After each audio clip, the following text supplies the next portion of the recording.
Starting the stream. Okay. Yo, chat, I am back. Okay. It's been like, I think, 2 days since the Friday collab stream with Yoko. Yeah.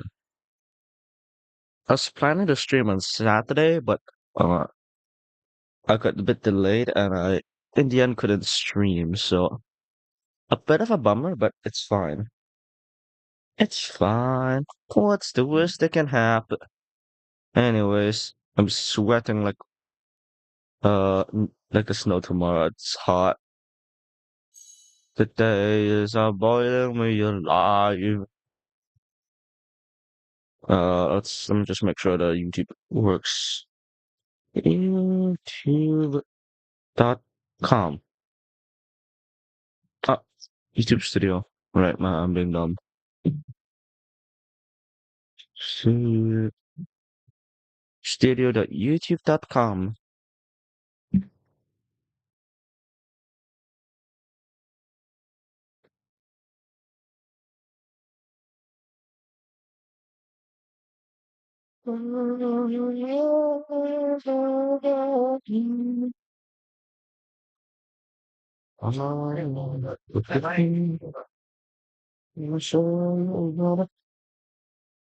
Wait, what is hello? Is this sorry you can't donate in this region? Excuse me, what the fuck? Okay. Whatever, fuck it.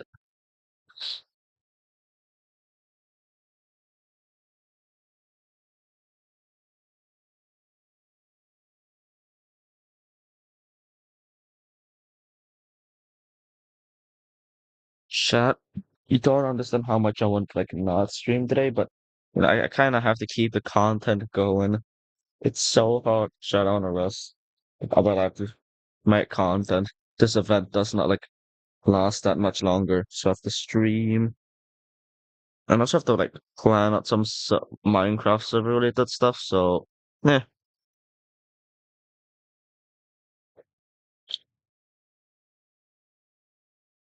okay.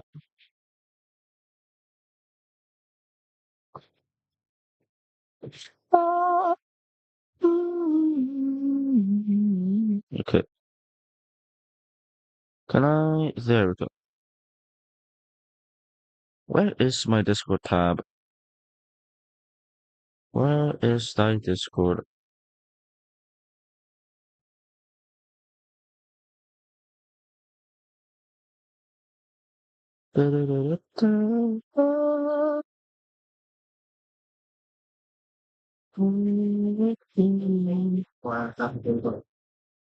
What is this? Okay, give me a moment. So let me just upload my stream links real quick. Don't mind.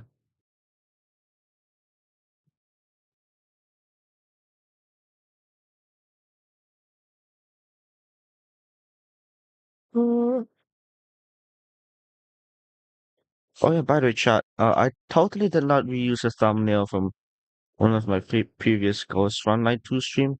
Do not ask.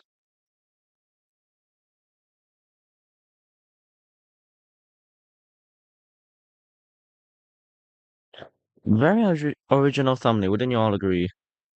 Very original. Let me make sure my chat box is working real quick. Chat, if I haven't read any of your messages, give me a second. Any second now.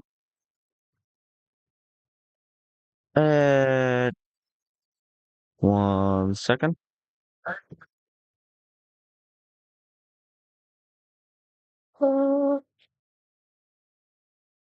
Properties.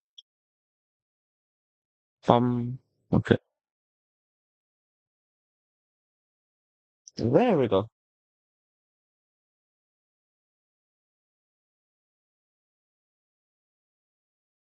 Yep. Why do you not want to work with me? Bitch, bitch, work with my.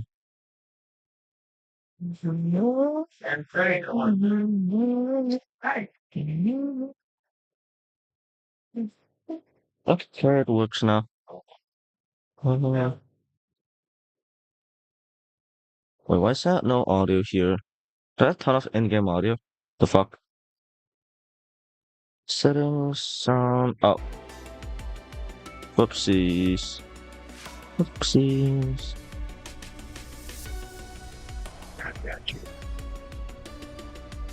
There we go.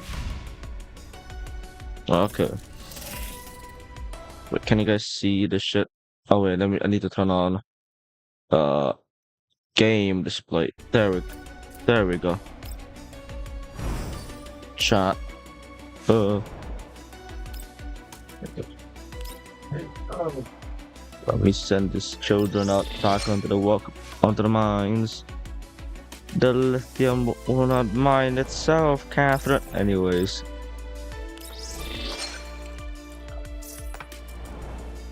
The lithium won't mine themselves. Ah. Okay. Let me just claim Mailing's intelligent supplies real quick. Very important.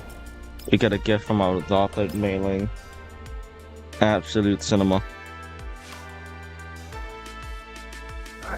So I'm gonna wait for a few people to hop into the stream first before I actually, let's do the stream content. Okay, wait.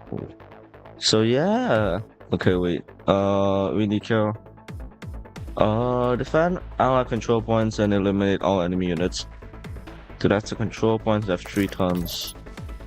Got it.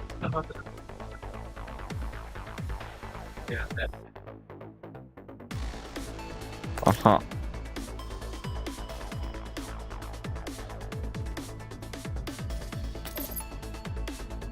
Uh-huh.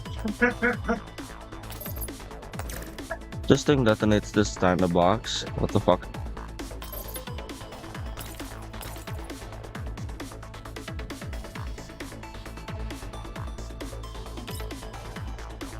Uh-huh.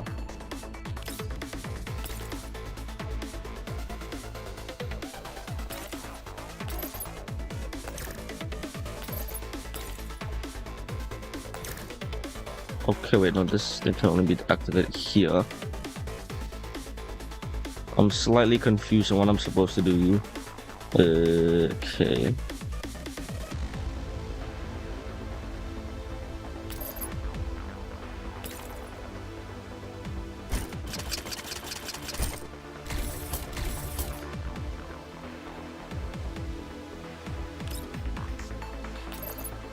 I'm gonna start shooting. Might as well. Probably not part of the answer, but might as fucking well.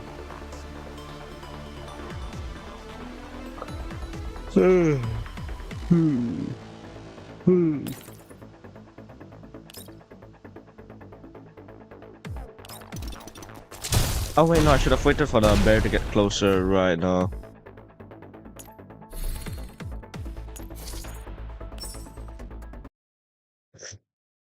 Oh wait a second. You know what? I think I'm supposed to wait for the bear to go over to the conveyor belt and then I shoot him.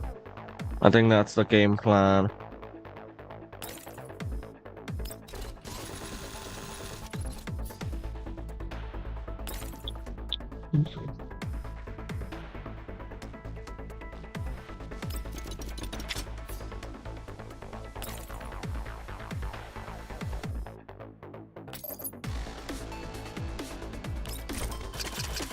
I'm not sure if I'm getting the puzzle right, but you know what? We ball.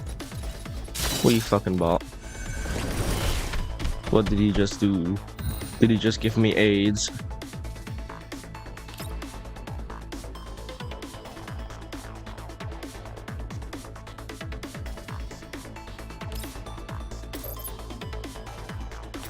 Okay, should be able to activate this. Wait, no. Wait, let me think on the shift down real quick. Wait, no.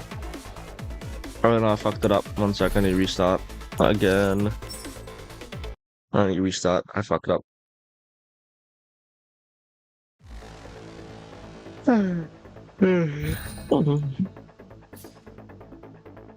Okay, this bitch goes here. ends action. This little bitch goes over here. And this little bitch runs over here.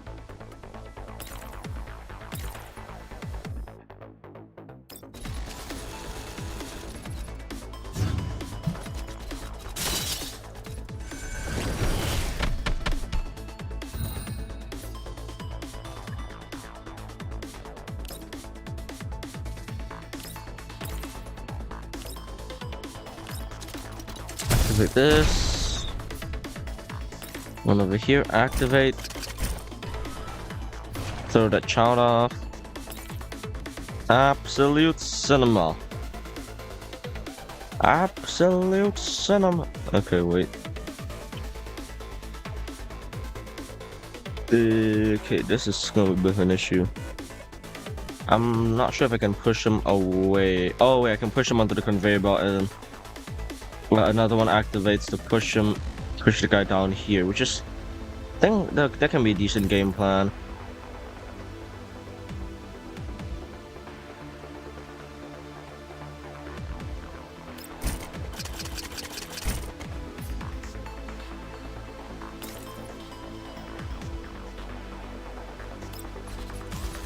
I hope he doesn't. I hope he can't run that far. Okay, no, perfect range. Perfect range. Wait. We throw him onto the conveyor belt. Come on. Okay, does he run that far? What in the Looney Tunes was that? And then we throw him off the ledge. Absolute cinema. Ah yes, I love throwing people off the ledge. It's my hobby. It's my fucking hobby to throw people off the ledge.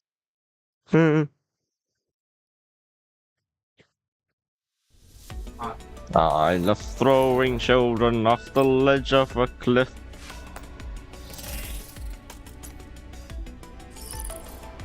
I love to throw a child off the cliff. Okay, wait. How do you score for this one? I got number 2, but like, oh my god, 500 points. This man. Anyways, we got top 25, which is slightly cringe, but you know what? We can still ball. We can still ball. Cause that's fine. That's fine. 800, man. We're gonna do like the dailies, the very basic dailies. I'm gonna check some Reddit stuff or the game auto does. I'm lazy. God. I'm tired.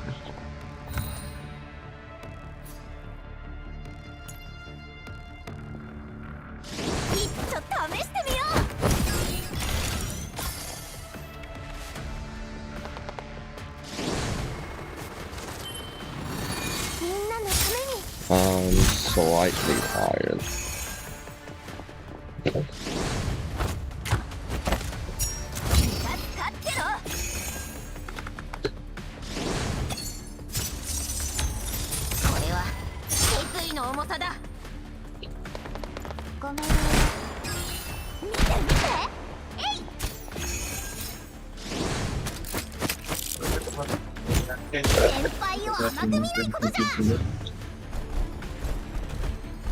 Okay.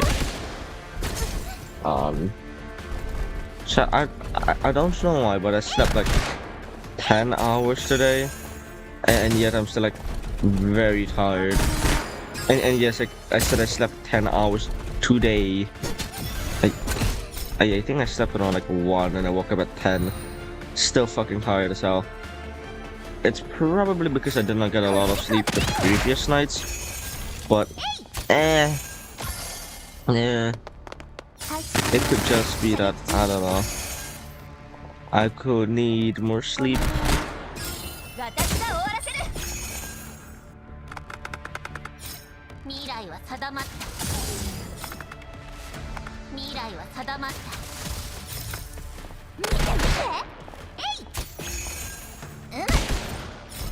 Jesus Christ. The gun is like not chilling. With with a tiny little gun, she's like, nah, nah, I don't chill. Alright, that reminds me, I need to like change my equipment build. Because I swapped all of my stuff out just for Gunsmoke, and now I need to change it back. Because it's no longer Gunsmoke. Like, I'm not joking, I threw all of my good, what's this thing called again?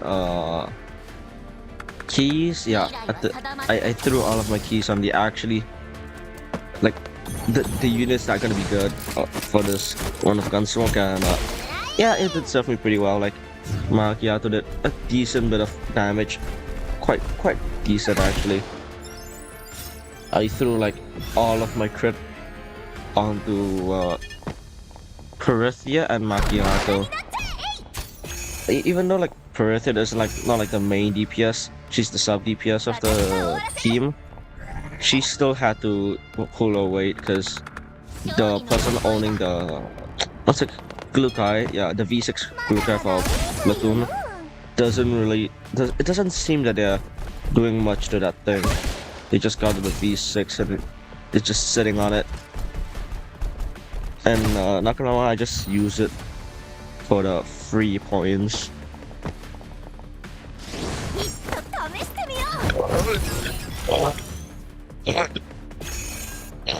Oh god, the gas.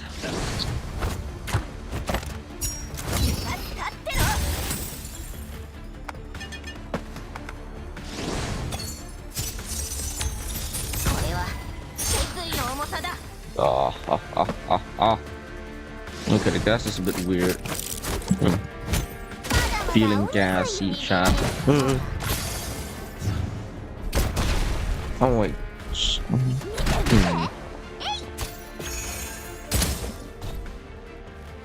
Okay, there we go.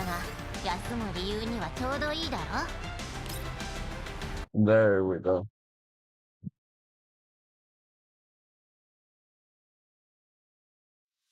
God, the sweat I have like all over my fucking body is insane.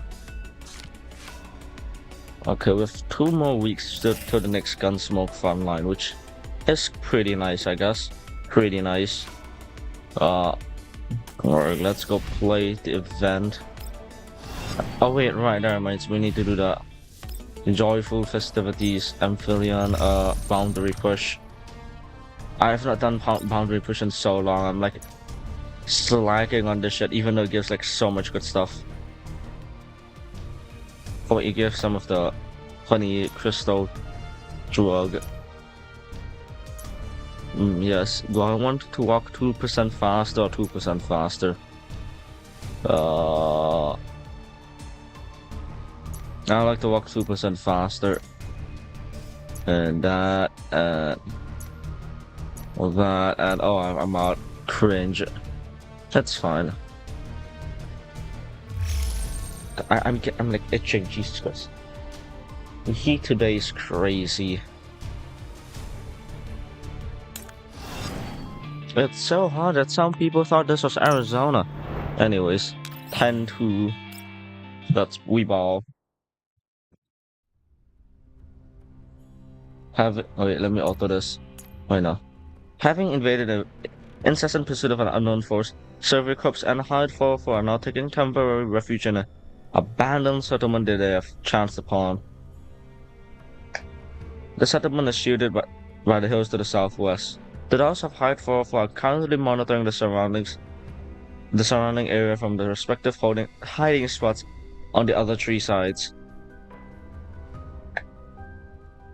Considering the extent of damage Mechi has suffered, Glukai has paired herself up with her. These people are attacking harder and harder. Who the heck are they? Good fucking question. Glukai, do you antagonize somebody again? Probably not. What did the mansion say here? Well, she's left the previous settlement because of the problematic ports. How do I have enough auxiliary power for 3 more battles? Yeah. Of course. Eh? Seriously? As long as you keep each other keep each other battle under a minute. What? Then we're totally short on power. Lukai connects into the regional comms channel. And we come up with the next step of battle plan. The enemies made their intentions plenty clear. They've got to be searching for us in the area. If he gets surrounded. Shut up, I'm trying to think. Wow, this guy is so impressive. And here I am dead tired. And there he is, still perky enough to lose his temper and shout his head off. Seriously, which one of us is actually at all? Sounds like a you problem. God. Mushies, stay here and keep a lookout. I'll go see what's keeping him dwindling.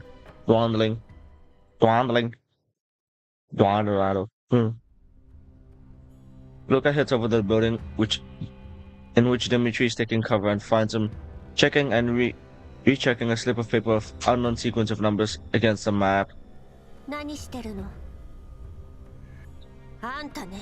What?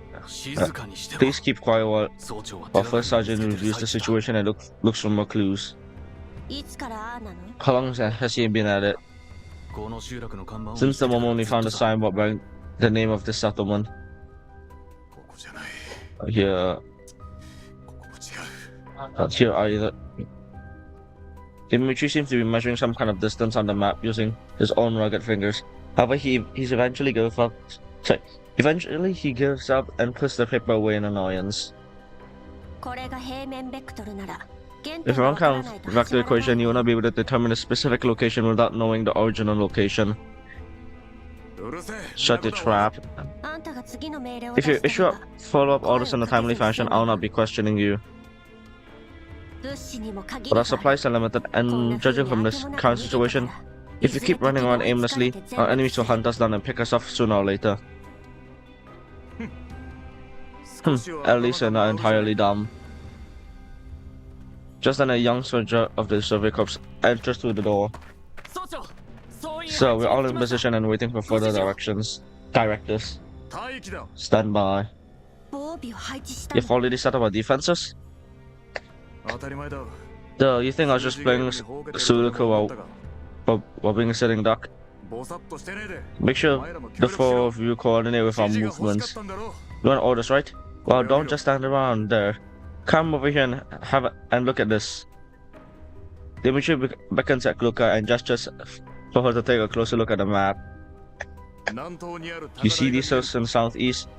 More than 70% of our mechanical units are up there right now. I've also stationed 5 of my men to prepare for a feint. Feint?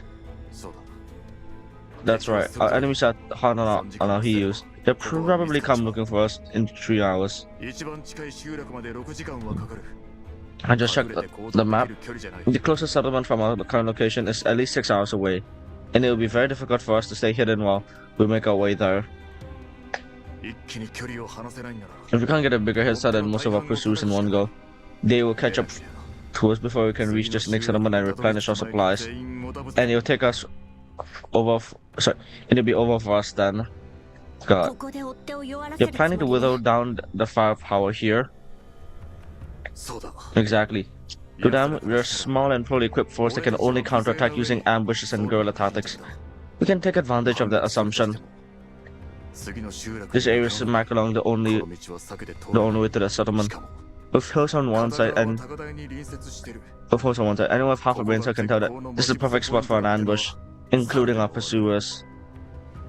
Once they've confirmed that they're on our way to a near settlement, they'll immediately try to figure out where we are, posted our guard to protect the traveling convoy, which will be clearly on the hills. Okay. Then why are you playing right into their hands? You still don't get it, Tin Can. Most of our mechanical units are already damaged and don't really stand a chance against in a direct confrontation. If we keep them around while we march, not only will they eat up our resources, they may also expose our movements. They can be put to much better use. As for hide for a foe, You'll be the key for the upcoming fight. For as long as you can seize the opportunity and our flanking pursuers from the flank up pursuers from the west while they draw onto the hills and catch them in the pincer attack, it may just be possible for us to wipe them out. Okay. I must remind you that if you're moving according to your plan, we cannot guarantee the safety of both your mechanical units and the soldier units on the hill. The 5 men are led by my most trusted comrade. He is much smarter than you. Once the 4 hill forms are on the move, they will activate their droids auto-attack mode, and then circle around to the other side of the hills and regroup with the main force.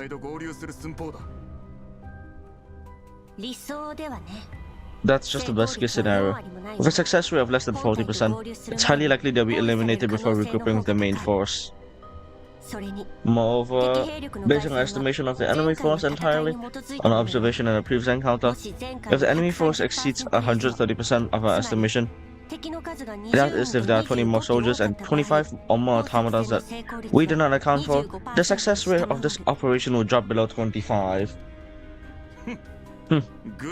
What do you take our soldiers for? You think we'll only find when there's a 100% chance of success? Our job is to seize opportunity and turn a victory into a reality. Oh, man, this man, literally the definition of the human spirit. Under these circumstances, we're lucky to even stand half a chance. Damn. Just making sure you're managing your expectations. What about the main force? They'll be retreating with lightweight gear to conserve on their strength. Okay. And where they headed? There are 2 destinations. First is the closest settlement, though we can't ascertain whether it's occupied or there's enough supplies to keep us going. And the other is a base station in the same general direction. If we can find and repair it, we may be able to restore external communications and contact our reinforcements. How far away is the base station? About the same distance to the settlement, roughly 6 hours on foot. Hello, Planet Eater MD.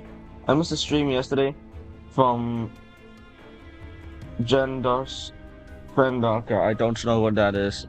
If I'm talking about the stream, I think not too long ago, it's like the previous stream. That's a Lethal Company stream of Cheese, Prime, and Yokoni. Wait, let me just make sure that I don't have that stream. Okay, there we go. Anyways. On foot, we have a jeep.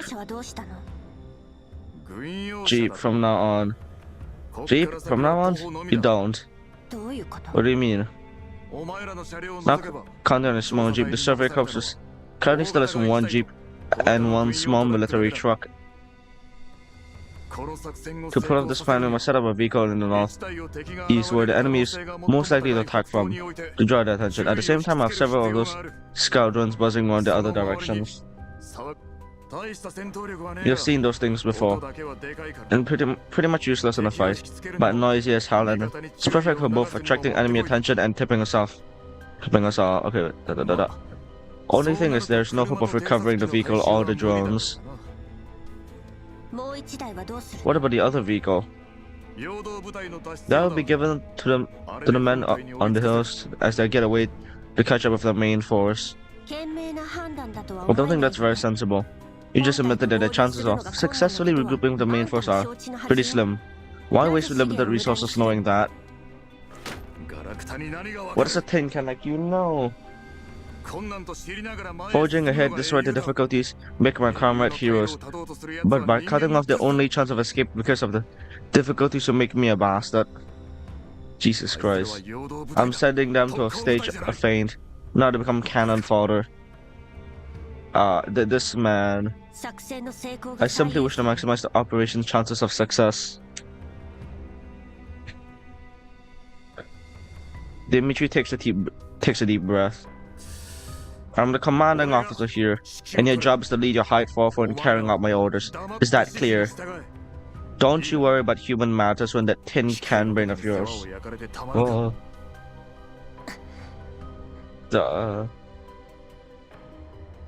One sec. Luca decides not to argue with the stubborn Dimitri. No, I'm aware of general plan. Let's split up and move separately. I'll be off then. Assemble in the southwest of the settlement in half an hour. Wait, let me just find script. Got it. Lukai fills the other 4 members on the operation plan. After confirming the basic terrain around the settlement, they join the survey corps in hiding within an abandoned building in the southwest part of the settlement.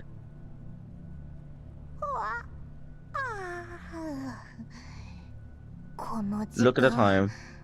I'll normally be in bed by now. Yeah, this bitch is lazy. Oh wait.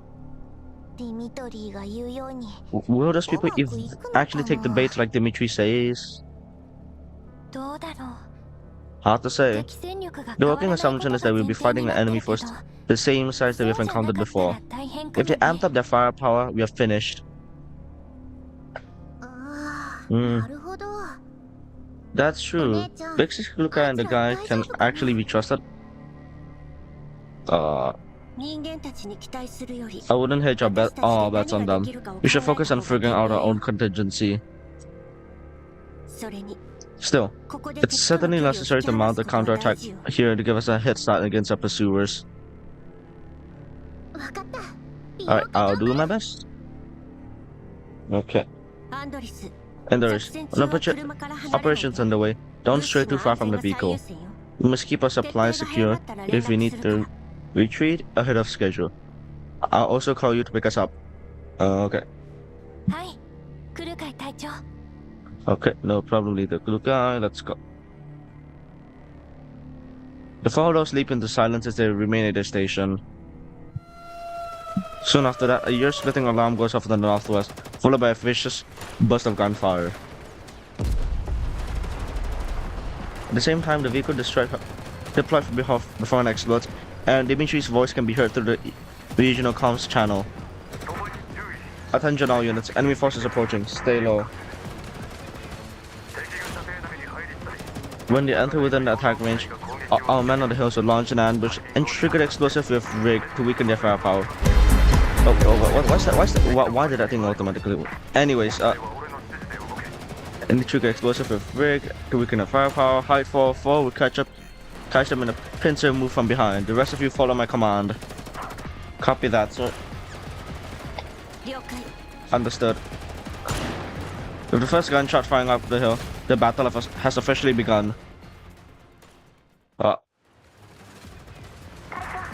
Leader Lukai, the enemy is indeed lured by our men on the hills.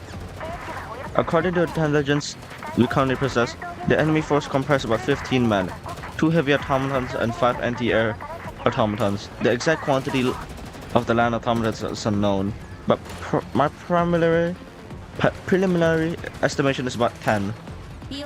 Bilaka, Mechi. We start moving once they have moved further southwest by another 50 meters. When attacking them from behind, Bilika will focus on taking out the anti-air automatons to reduce the field of view. Mechi and I will take care of the heavy and land automatons. And make sure to keep the enemy forces from spotting our main force from the southwest. Understood. Alright. Andres, stand by this area. If enemy units come this way, detonate the explosive and throw the smoke grenades to keep the main force hidden. Understood, Leader Lukai. Even though the enemy forces thrown in disarray at first, they soon regain their footing and launch a counter-attack.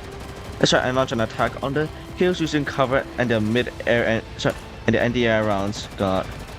Lukai keeps gauging the distance between them and the enemy force. Finally, she gives the order. Alright, 4-4, we're up. Oh. As the Dahl enter the fray, the enemy's attack becomes noticeably hamstrung. Meanwhile, Dimitri starts distracting the main force, retreating towards the main target settlement.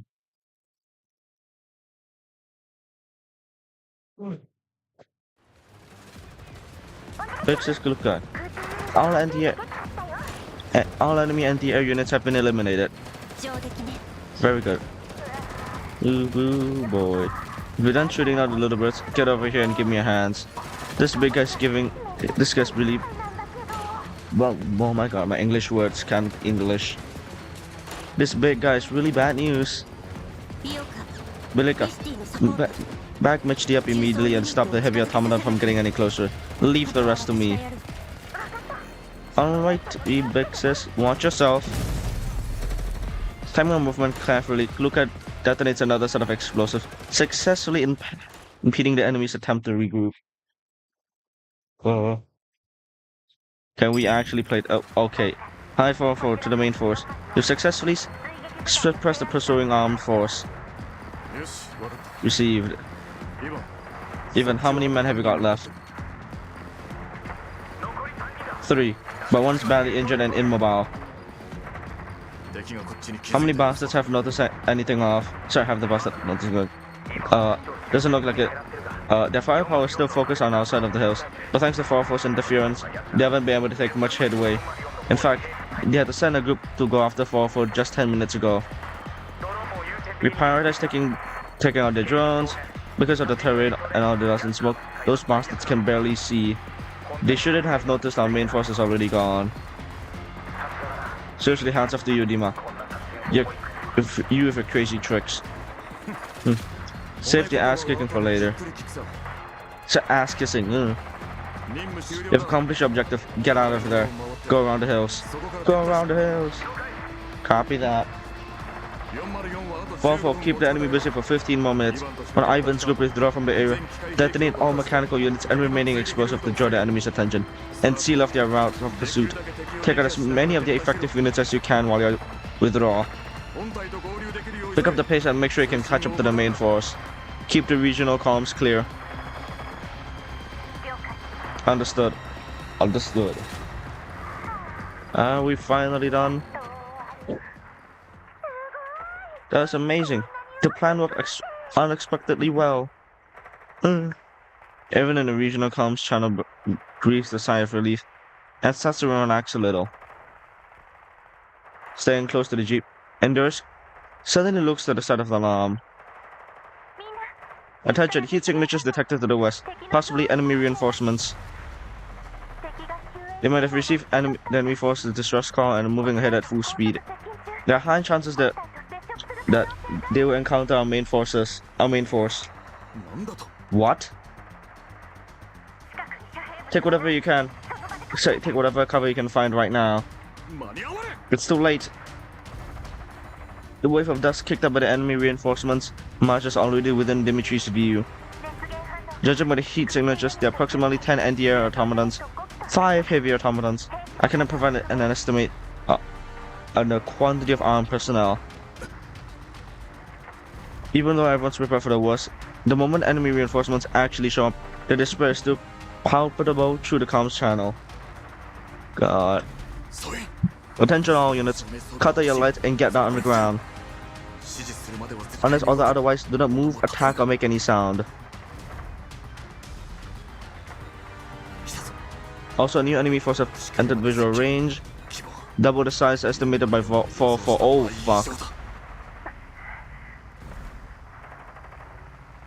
The comms channel lapses into silence. As the seconds tick by, the enemy's anti-air are fast approaching the survey corps, and will soon spot the barely hidden soldiers. No tricks or tactics will save them from the enemy's superior firepower. Jesus Christ. All the soldiers press themselves to the ground with bated breath, doing everything they can to reduce their biosigns. If they continue their counter, they'll come face to face with you out there. In that case, you have to get them to change course. Hearing Ivan's voice through a communicator, Dimitri is compelled to respond even though he just gave the order to forbid anyone from making a sound. Do not act without permission. What are you thinking? Rescue. Looks like our mission isn't over yet. Are you kidding me? Our rescue is still chilling, God knows where. What? Dimitri stopped abruptly mid-sentence when he realizes that his comrade is getting at. We don't know why the enemy is so hellbent on wiping us out, but they clearly won't let us flee in the battlefield rendezvous with our reinforcements. If we show any sign of doing that, they will definitely try to stop us with all of their might. Quit yammering. Your mission right now is to regroup with the main force. Dima, let me finish. Meanwhile, I'll create the illusion to have established contact with our reinforcements and attempting to rendezvous with them. Dima, you and the others must seize the opportunity and run for it. I wouldn't be able to distract them for long. But once they cue into the trick, they'll double back and hunt you down. Are you disobeying a direct fucking order from me? Our mission is to stage a feint and assist the main force in reaching safety. This isn't the time to be a smartass. Retreat! Do you hear me? Ivan says nothing in response to Dimitri's fury. The winds and gunfire in the yellow zone surrounds the calm channel. Dima, don't forget to find us afterwards and bring us back to Moscow. That's where our dreams began, and that's where we must return even in death. Amidst the silence, Ivan's voice sounds ghostly, almost unreal. Ivan, you stand right fucking down, right now. Ivan makes no answer. The mechanical units on the hills to the southwest of the settlement suddenly stop firing and start following a jeep that's speeding towards the completely opposite direction. Their signal flare of a bright, spinning tail soars into the night sky with no second thoughts.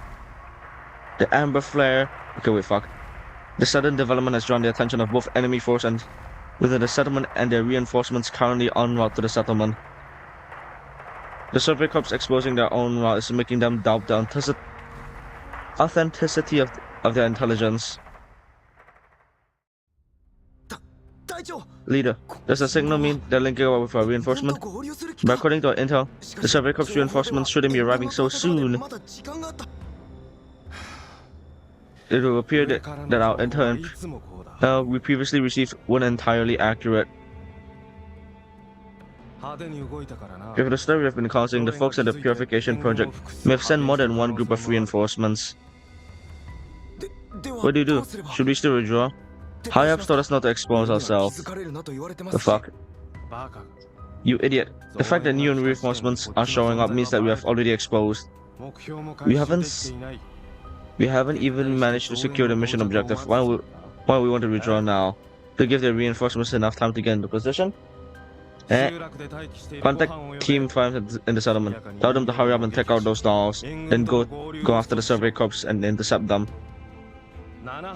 Support Team 7. Change course immediately. Chase them down. Having received the instruction, the anti-air units pivot swiftly, ignoring the groups of soldiers laying on their stomachs and under the cover of night, just a short distance away. And they instead hit in Ivan's direction to give pursuit. What a giga chat, man. That man. A familiar military song accompanied by the sound of artillery fire can be heard through the survey corps regional comm channel, and the chorus of only 3 voices. But it resounds more sonorously than ever. Fofo, pin down the armed units within the settlement and wipe them out as quickly as you can. Do not let them catch up with Ivan. Then, Dimitri clenches his fist. His voice grows hoarse and hollow. Then we try and link up with the main force. Understood. Kulkai briefly assesses the number of remaining armed units within the settlement and the distance from the main force.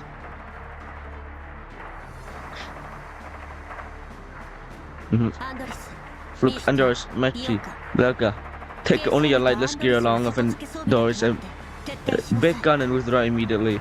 Andor's big gun. Okay, Jesus Christ. I like how Andor's just has one big gun. Did they just call him Big Gun? Hang on, are you planning to fight them all by yourself? No way, that's too dangerous. These stuff heavy automaton left. It'll take at least 2 of us to take it down. Why don't I stay here and give you a hand, Bixus? Meshti can help Andoris. Obey your orders. Don't make me repeat myself. The army is incredibly close. If we draw by car, they'll definitely be alerted, which will reveal our general direction of our main force. So we can only retreat on foot, withdraw on foot. Andros' big gun is pretty heavy and is to be carried by 2 of you. One of you has to be the escort and guard. There is no getting around it. Not to mention, all that weight is going to slow you down significantly. So you're going to set off right now. Right fucking now. What if you leave the big gun? Then we can withdraw together. The battle isn't over yet. We need to keep it of us. Now, go. Seeing that Luca has already made up her mind, the 3 dogs know better than to argue. And they nod at each other and begin their withdrawal. Luca, now show the might of an elite T-doll. Having detected forts hideout, the enemy units start to gather towards the area. After confirming that their teammates have successfully departed, Luca double checks their physical condition and gear, then calmly steps into the night filled with smoke and flames. I'll make it back. I will not fail. Luca pulls her thoughts away from the figure that has surfaced from the neural cloud for now and pulls the trigger resolutely. The battle begins anew. Okay, wait 1 sec. Let me just do something real quick.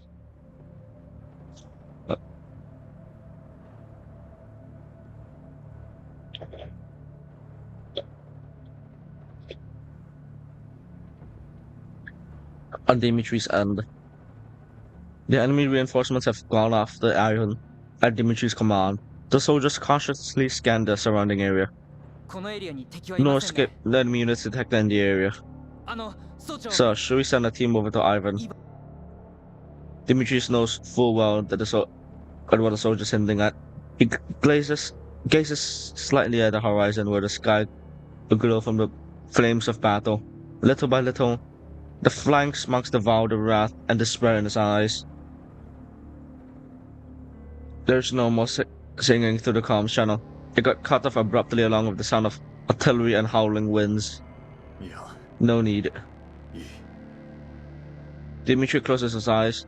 His gaunt features betray the viciousness. I don't know how to pronounce that word offline. Anyways. But what if there's somebody out of comms range? Don't make me waste my breath. All of you continue to lie low and take stock of the gear. Move at my command. But obey your orders. Oh. The young soldier still wants to say something, but Larid smacks him upside on the head. He wants to save Ivan more than anyone else. If he were on his own, I'm pretty sure he'd have rushed over with nothing but his gun by now. But he's our commander. He's responsible for keeping us alive, so the sacrifice will not be in vain. I'm sorry, sir. I wasn't thinking. Dimitri waves it off. Then he opens up his map and checks it against the paper slip again. A brief moment later, he slaps himself hard on the face. I get it now. I should have figured this out sooner. He picks up his communicator and tunes in the regional comms channel. Attention all units, charge towards target direction. Our new target destination is the mountain near Jabhona, about 1.5 kilometers northwest. We set off this instant. 4-4, sit rep. All 3 of us have suffered about 25% damage to our firearms, but currently heading towards the main force with our equipment. We should be able to link up with you in, let's say, 20 minutes. But Big Sis Luca stay behind at the settlement to clean up the remaining armed units on our own. Visits all those stupid heroics. Dimitri understands the reason behind 4-4's course of action, but I can't help let out a curse. You... Just as Bilika's about to talk back, Luca's impressive voice speaks through the comms channel. Whether one's heroics are stupid or not depends on how capable they are. Big Sis Luca. This is Kluka 404. All remaining armed units within the settlement has been eliminated. We burned through more ammo than expected and taken some damage to my frame.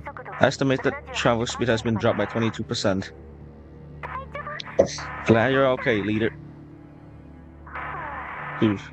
Mr. Demetrius been a bit rude, but I agree it's best to avoid such risky stunts.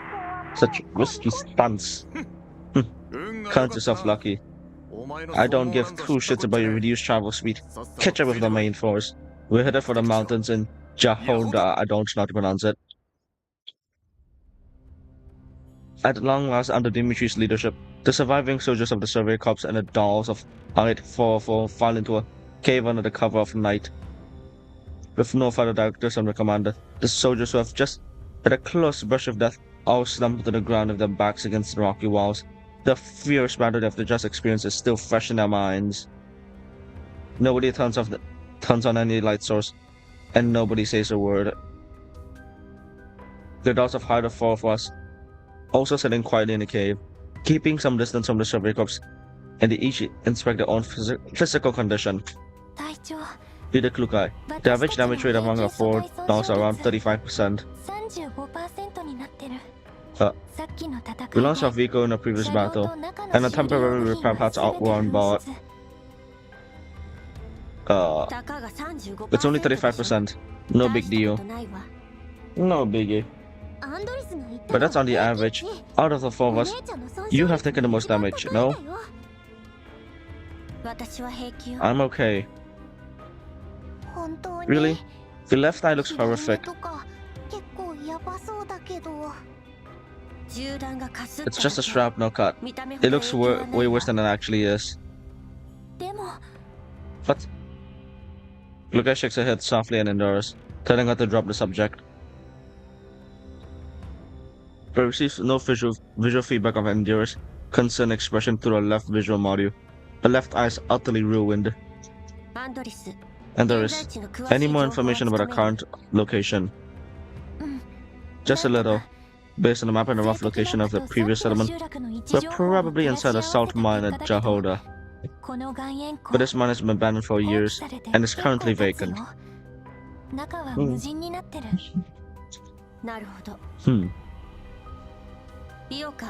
Vilika, Mechdi, you two switch to low power mode and stand by. Conserve as much energy as you can. Andurus, ensure your night vision function is. Keep an eye on the exterior of the cave. Our radars aren't working and we have lost all of our drones, so we can only rely on our eyes. No problem, Leader Klukai. Alright, big sis.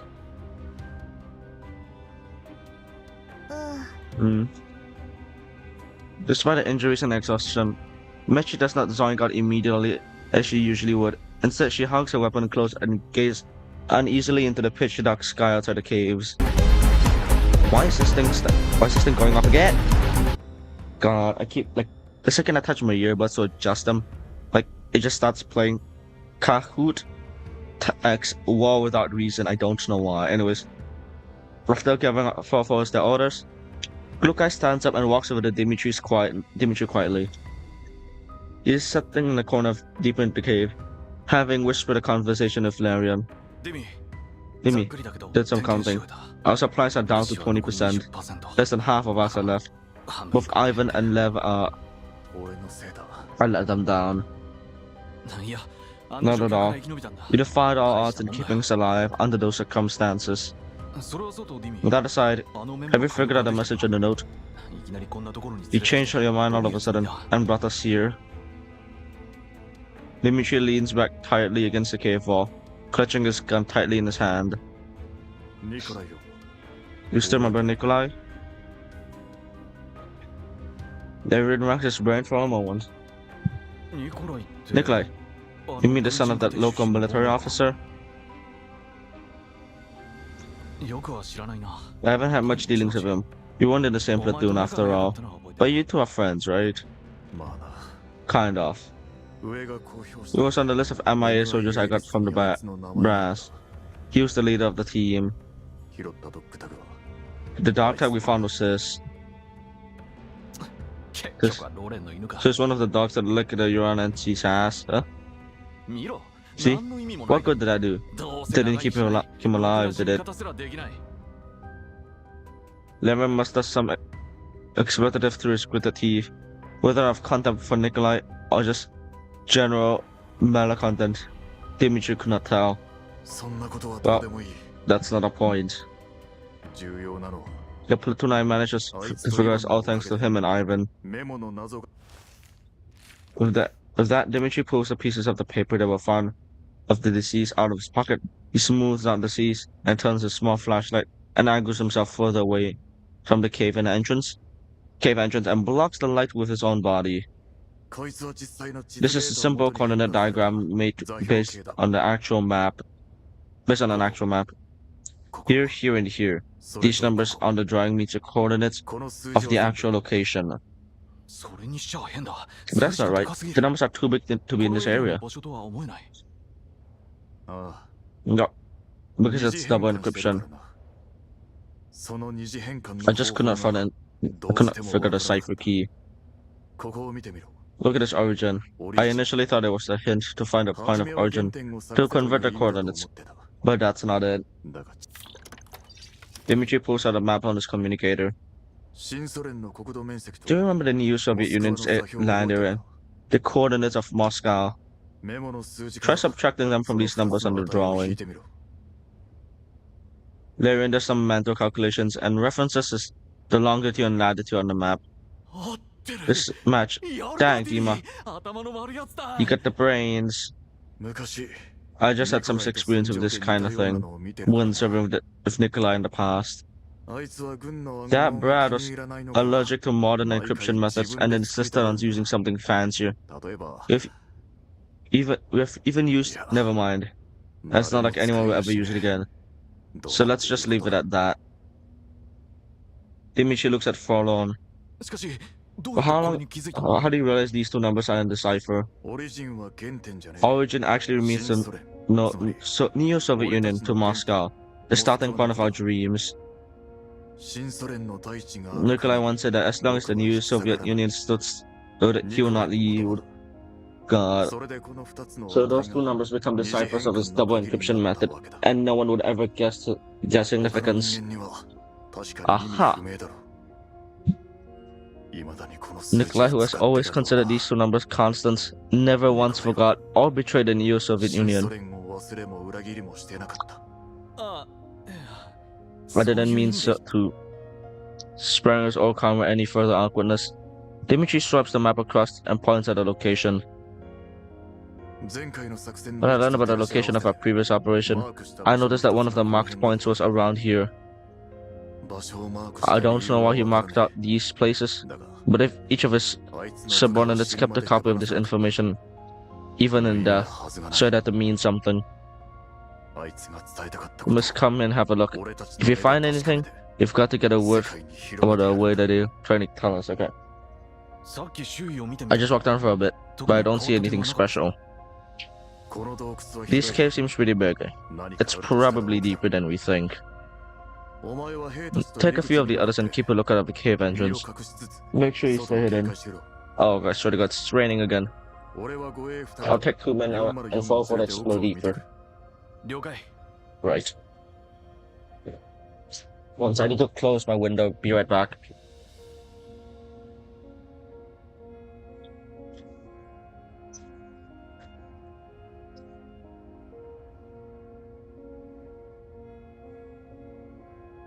After hesitating for a moment, Virian opens his supply pack, counting his remaining ammunition and hands over more than half of them to Dimitri.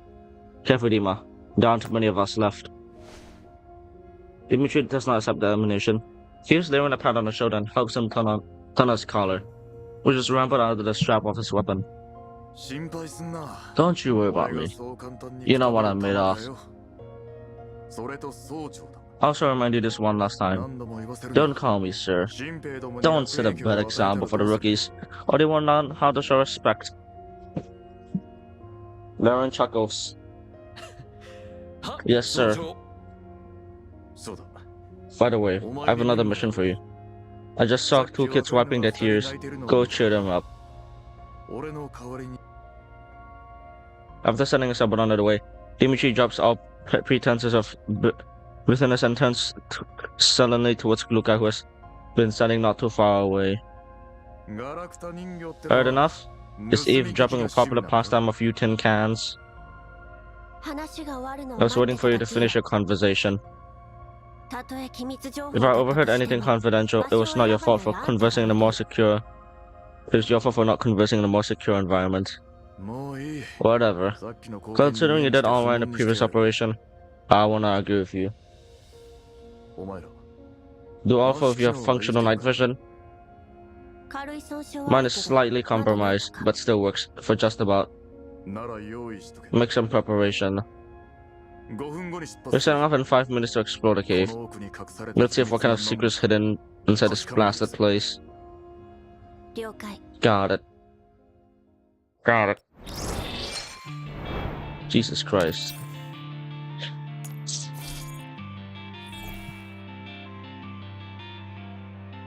Jesus Christ, there's still a lot. There's a lot of story.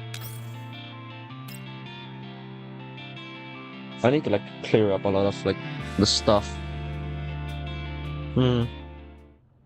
I'll rearrange my equipment. I know. Oh fuck, I actually skipped. Oh fuck. Huh? Radiation levels. Okay, wait. Protect. I properly sealed. What is wrong? Okay, wait, let me just... Is there a way I can like review this thing? Wait. Is there a way I can like review this thing? From the start. Wait. Skip, exit, yep. Is there a way I can like view this from the start? Exit. Wait, I wanna I accidentally skipped to like the front part of it. Challenge.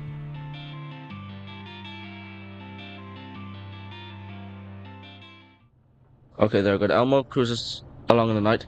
It's traveling at the same speed, but vibrations we're experiencing as in motion are putting me on edge.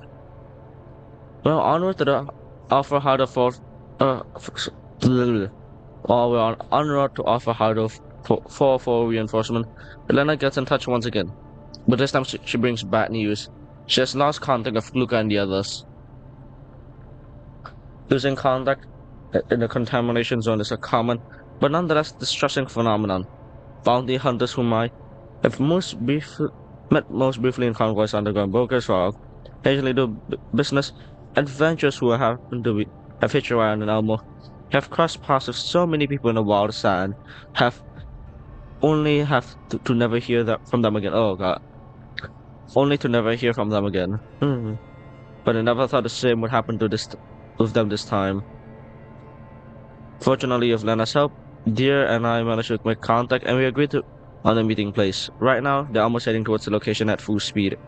However, the signal reception seems to be deteriorating, and my instinct tells me that this isn't a coincidence. I can't help but regret the sincerity I wanted to demonstrate.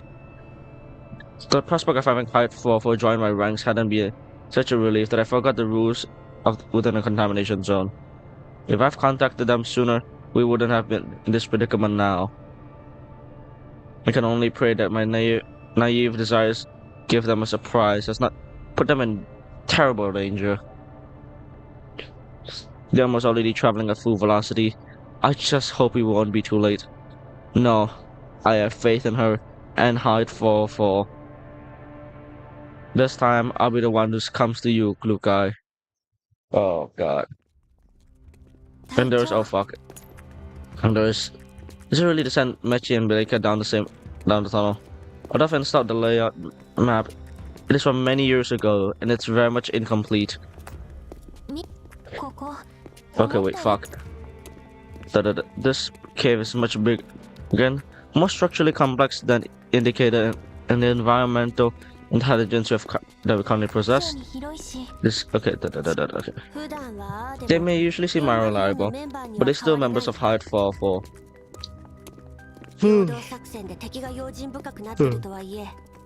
Even though we managed to give the enemy second thoughts about attacking us, it's only a matter of time that they find us here. We must pick up the pace. Alright, let's hope they'll be safe. Once they turn the corner, the path widens up. Out of thoughtful consideration of Hokluka, who have a damaged left eye, and Darren's position herself on the left side. She brushes her fingertips lightly on the small white crystalline substance on the surface of the wall. It's the first time I've seen this. I've been in a salt mine. This feels quite miraculous. The wall shows signs of artificial excavation, but these waves like grooves patterns altering the colors are results are all natural geological formation. Is that anything special? Indeed. I've only seen the skyscrapers in the green zone and the uninhabitable deserts in the yellow zones. But here, human development is entirely dependent on nature. I find it fascinating. Humans can be quite astounding at times. It boggles my mind that some once excavated part of this cave and turned into a sanatorium.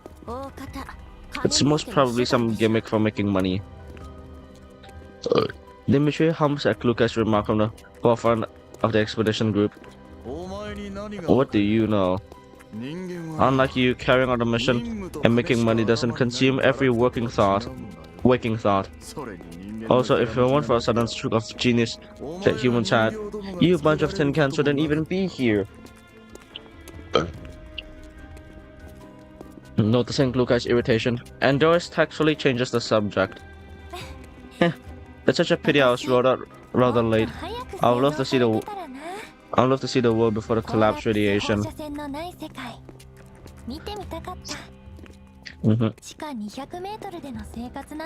Living 1 to 200 meters underground sounds terribly claustrophobic, and yet it makes this place a local attraction. According to an old investigation report, the sanctorium here had been a hub that supported local tourism for a long period of time. Construction had installed a large amount of pipelines within the cave to transport natural gas. Okay. Because of that, this place was warm in all seasons, which attracted a lot of tourists to spend their vacations here. In the tourist photographs, this place was a town of fertile soil, plenty of greenery, highways, and bustling with traffic.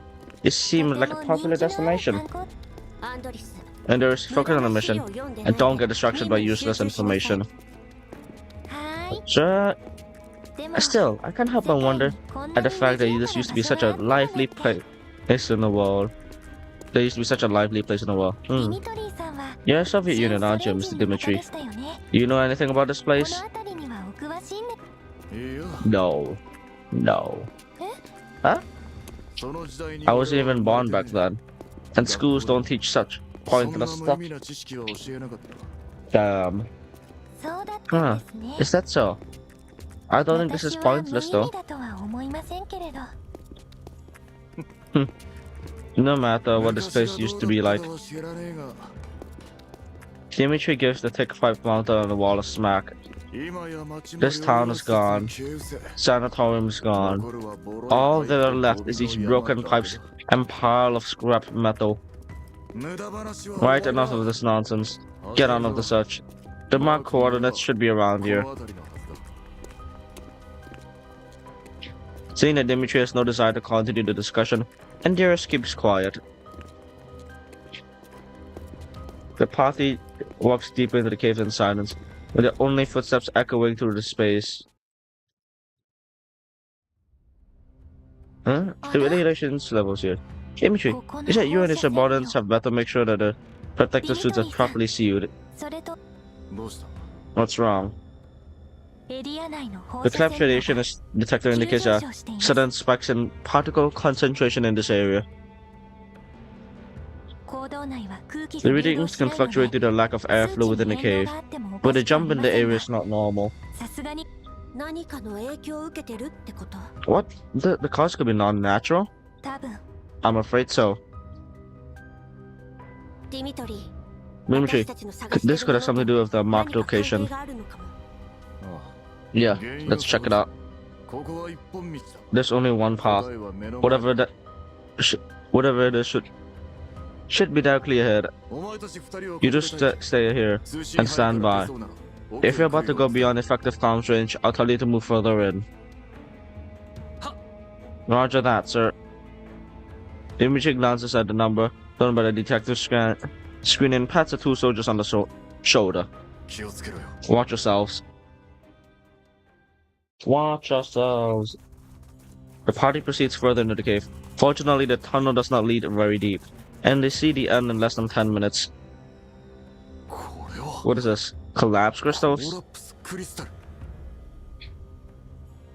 Dimitri peers at a cluster of green crystals in the corner and about a dozen meters away. We're pretty close to the red zone, but the crystal clusters are still too big, no? Yeah, right. An individual collapsed crystal is grown naturally in yellow zone is usually no larger than 7 cubic centimeters. But this crystal is at least 15 cubic centimeters. And there checks the radiation levels and wind speed again. It appears to be in here for quite a while. There's the spread of internal collapsed particles that cause the abnormal radiation levels within the mine. Jesus Christ. Due to the lack of Aphelion in mine, these particles have accumulated inside, resulting in the abnormal concentration curve. Andrews, let's take a closer look. Lucas shoots a glance at Dimitri, who also wants to inspect the crystal from up close. The protective suits are of mold metal and not completely fail-safe. You better stay where you are if you don't want to die. Then make sure you take a good look at it. Alright. Luca and Andorus walks on. Meanwhile, Andorus' voice comes through the level 2 connection. Huh. Mr. Dimitri seems to trust us a little now. But because there's no other choice. Fair. Andorus, study this crystal cluster carefully. Collapsed crystals are relatively stable and don't tend to explode, but still best to be careful. Sure. After handing out Andorus' task, Luca redirects our attention to the comms channel. Mechili, Bilka, found anything on your end? Nothing so far. We keep going. Tunnel's pretty deep. Ouch. Mechili, you bumped into me. My night vision's a bit impaired, so bear with it. You walked right into me even though this tunnel's so wide and spacious. That is no accident. Hey, traffic accidents happen even on wide open roads, let alone driving in the dark while being exhausted. Alright, prepare the switch. Contact me if you come across anything out of the ordinary.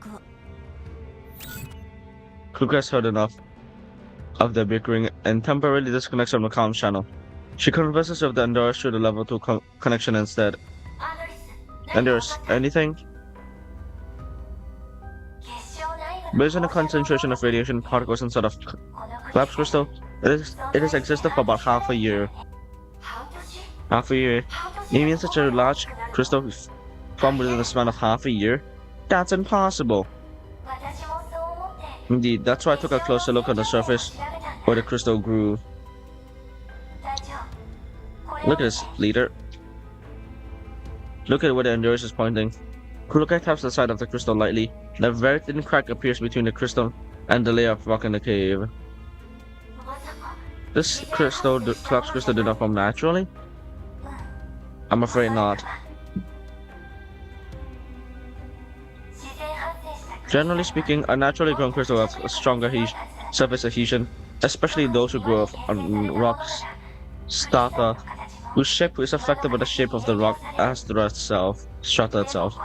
While this cluster here, rather than going naturally, it's more like it was planted here.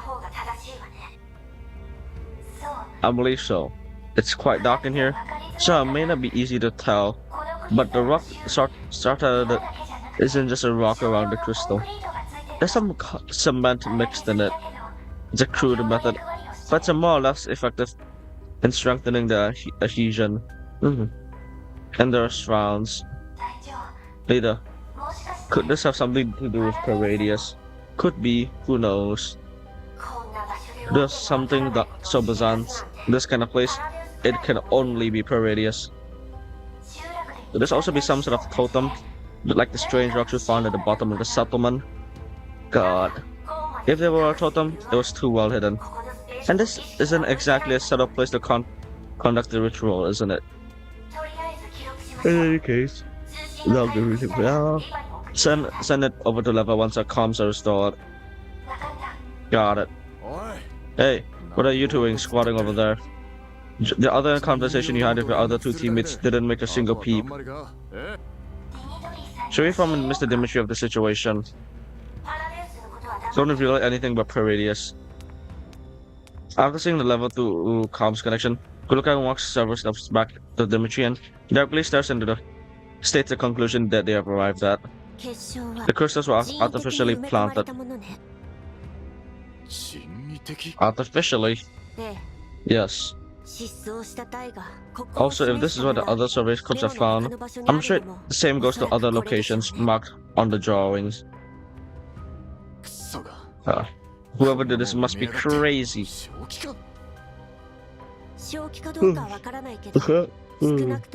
I cannot comment on perpetrate this mental state, but at least this explains the high radiation levels in the area. The unusual symptoms displayed by the EL ladies, patients, and at the settlement who are within the ranks of survey corps definitely have something to do with the crystal planter. Leader, Mr. Dimitri, I finished logging all the data and visual records of the crystal. Haha. However, I've discovered something else. There's some more. Talking about the dangers of collapse radiation, the impatient Dimitri ends up striding up to the crystal. And there's points at the rock and states that that have been chipped off slightly at the base of the collapsed crystal beneath the gray rock and just to make out a white metal outer shell wrapped around the bottom of the crystal. I was trying to get a more accurate measurement of the size, but once I cut the rock open, I realized there's something more strapping down there. Seems to be some kind of device, but I doubt it's just reinforcing the collapsed crystals. Can you dig it out completely? Not at the moment. It is basically there. Embedded. To keep it intact, we'll need professional excavation tools. God, I'm tired. You'd also need a container designed for storing collapsed crystals. It'd be dangerous just to bring it with us considering its size. Yup. Look at it. Save all the visual records coordinates for now. We'll come back for it later with reinforcements. Now let's get back. This is a very important discovery. We must restore external comms ASAP and report our findings. Right. And there's connect Mechi and Umbilica. If they still haven't found anything, tell them to head back. Right on cue, her communicator starts beeping. The comm on the lines connect. A deafening howl can be heard on the through the channel. Is my luck really that bad? That rotten or what? Why else would we run into this guy? What's happening? Bad news. Look, the Bujumi encountered before it's hiding in the tunnel. In this tunnel. I think it's badly hurt, but that only makes it even more enraged. What?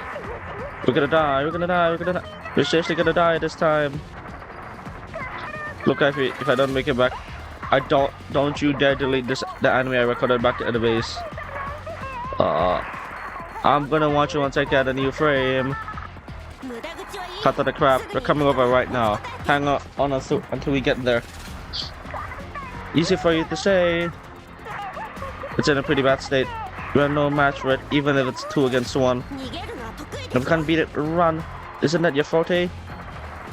Save your strength before we get to you. Focus on pinning it down and don't let it approach the cave entrance. We'll only consider direct confrontation when all of us are there. Then there's an order. Make sure you comply. Alright, I'll definitely survive long enough for Big Sis Lukai to come to my rescue. Machi, pull yourself together. Look at the calling. Looks at Dimitri. The Belgium before us in the tunnel. Machi and Billy are exploring. Okay, wait. And there's okay. That's a freaking hilarious. Having a meeting together, eh? Dimitri barks at a laughter and raises his communicator. This is First Sergeant Dimitri. Do you copy? The Belgium we encountered earlier has shown itself again. Remind the boys at the cave entrance to stay safe. All units prepare for battle. Two of you that I ordered to stand by will return to your positions in roughly 7 minutes. Once we regroup, we head straight to the Belgium's location and engage it. After giving his orders, Dimitri checks how many rounds he has left in his weapons. You're coming too? Of course. Or should I wait for the Belgium to kill the others one by one and then leave the cave to continue to wreak havoc on the local settlements? Don't just stand there. Get a move on. I don't want to be a dragging two piles of scrap metal on the way back. Get it.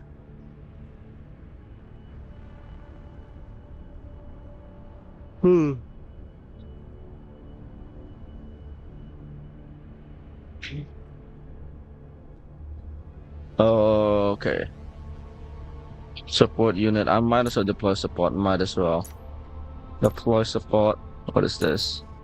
I'm just gonna use fucking turrets, cause why not? Why not?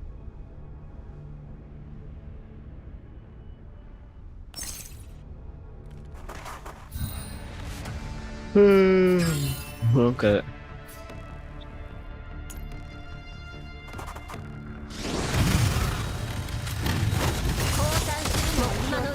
Oh, that's fast. The Belgium guy goes one last time and then gives up the ghost. Its ravaged body slams into rocky walls and slowly slides to the ground as the floor curves shifts. Its outer shell heals off and faintly glistering metal falls from it. They cling crisply after they hit the floor. Look like those are. Look like just unders, indicating that she should stop speaking. Dimitri walks forward and picks up each of the metal pieces. He says nothing. Instead, he pulls out his combat knife and plunges in the Belgium's soft, exposed innards. With each sawing stroke, he opens a bigger and bigger hole in the Belgium's body, causing a nauseating slime and collapsed crystals to ooze out. Ooh, that's creepy. Is he trying to dismantle that Belgium? You know, like the heroes who kill the dragons and eat their hearts or something? Yeah, that's way too gross. Look, Sister Kluka, I'm gonna watch the parameter. Let me know if anything comes up. Good heavens, he's reaching in there. Is he really gonna pull out its heart? Stop narrating for him, Machi. Kluka, stop standing around with a dex in your hands. Help me already, you two. Dimitri breaks the silence to call us men over. He then speaks quietly to them. They help him and enlarge the hole in the Belgium side, and Dimitri half crawls into it. After feeling around for a bit, he emerges covered in filth and savagely wipes off the ooze off his mask. Yeah, but that's fucking disgusting. I don't think even the Arbiter of Rackham smelled that bad. What are you looking for? Dimitri does not directly answer Kluka's question. Instead, he cleans up the items he found inside the Belgium. The glass box. Roughly the size one would use to hold a ring, with a small fragmented collapsed crystal on it. A ragged cloth is stuck in the box. Part outside is unrecognizable. The only part of the fabric which retains is the original color pattern near the seams. Looks like the URNC military flag. My guess that was used to wrap the dog tags and the box, but it's been corroded away. The Belgium's fluid seems to have gotten into the box too. I hope what's inside is okay. Dimitri opens the box and takes out a small chip and a miniature military sound recorder. The inadequate seal on the container means that they have covered up and collapsed with crystals too. We pays no heed to and wipes the recorder down before pressing the play button on it.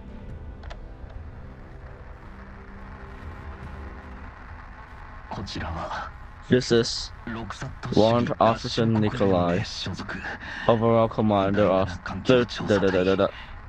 7th Environmental Survey Corps of the Neo-Soviet Union.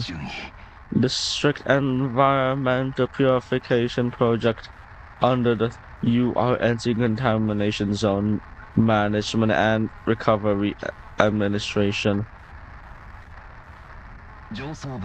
We received orders from above. Perform an environmental survey of this region. So it was him again. The sound of the recorders heavily garbled. A complex of mixed emotion fills Dimitri's heart as he listened to the voice of his old friend in the recording. I don't have much time. We fell victim to a planned ambush. Our comms and gear protective equipment were destroyed. The enemy PMC can't manage the security. Eniatos. Eniatos and Paradius?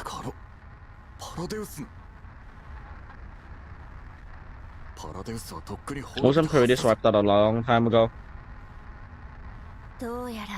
Looks like they're still around, and they managed to get new help us too. Most of the job managing security had escorting medical shipments was now just a cover for them to restock their arms and ammunition. It seems they were already planning to attack us since then.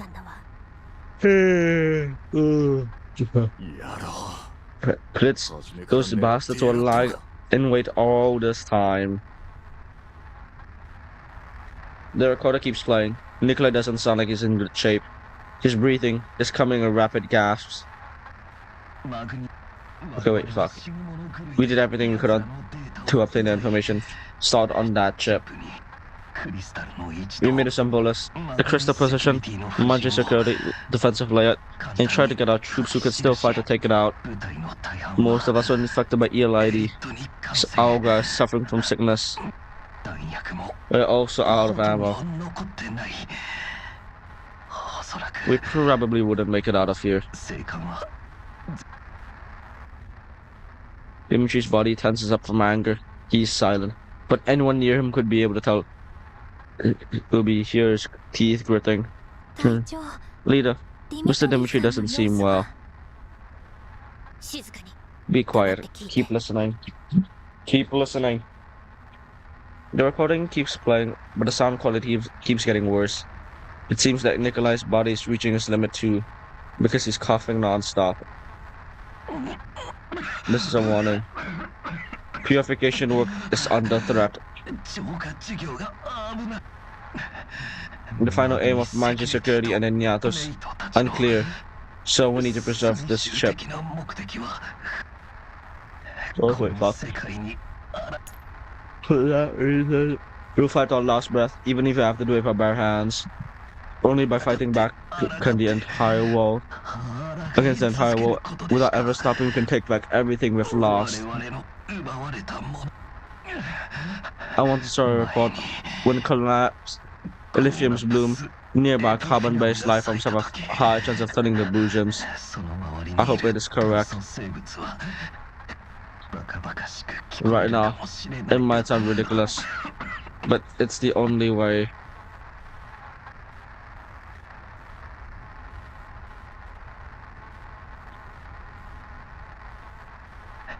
I hope a reinforcement find this. Hope that news in this ship will make it out. No, it doesn't matter who finds it. Anyone who finds us, please tell us. Please, those are our final words as human beings.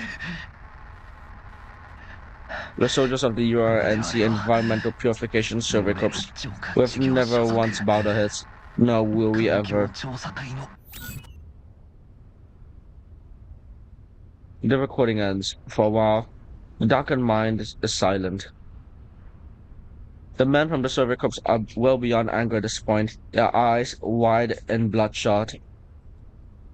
And the dolls from 404 and look at the corpse of the Belgium they just killed and recall the words spoken by the deceased. Nobody can confirm the true origins of the Belgium. Perhaps it was just another monster, cruelly devoured the remains of the previous unit.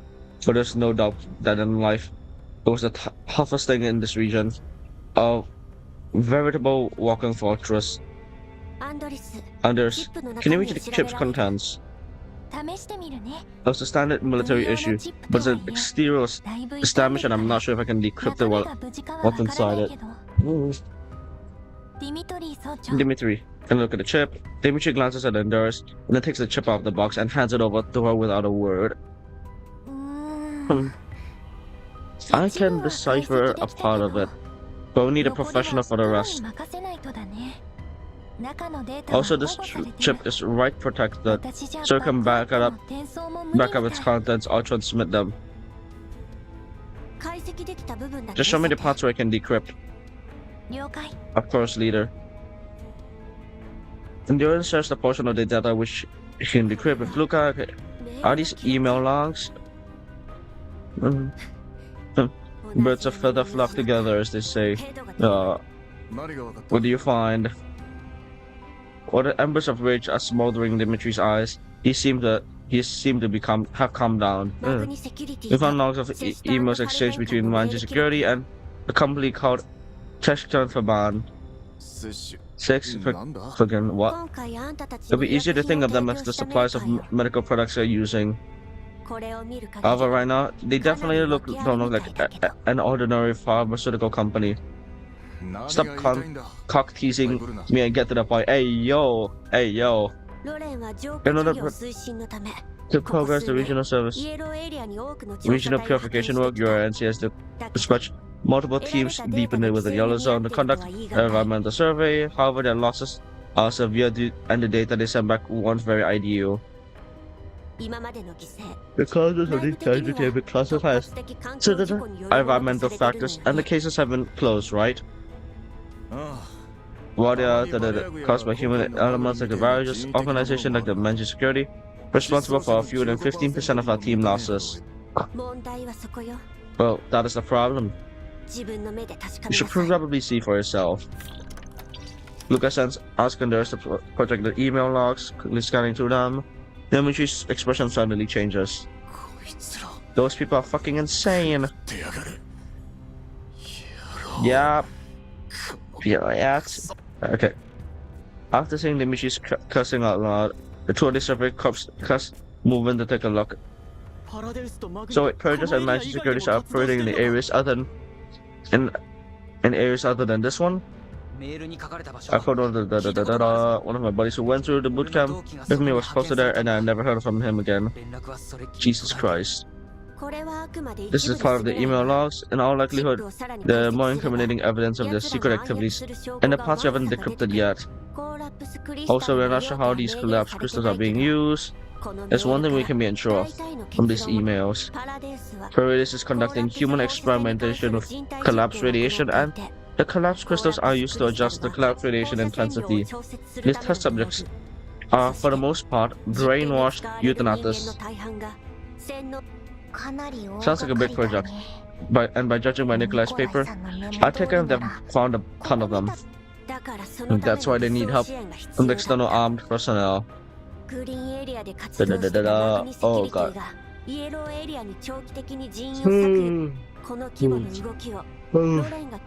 God, there's so much yapping. We need to get this in for let them handle this. Every day these fuckers draw breaths. It's another day the world's in chaos. And okay. Wrong, right protection is a self-destruct program built into which will trigger if it's duplicated, among other things. Right now, all we can do is physically get the chip out of here. I know. Okay. Oh god, okay. He looks at the Belgium's body one last time without saying anything and he leaves without looking back. Okay. Finally, this stage is over. Yes, it is over. Thank you. I'm gonna get another cup of coffee because I'm tired as fuck. This thing is no joke, made me relatively bored. Like, I'm only like a third way through and there's still so much more content I have to go through. One, let me just check. One, two, three. Okay, four more story stages, chat. Like, just full on yapping. God, I'm gonna go get some more coffee. I'll be right back.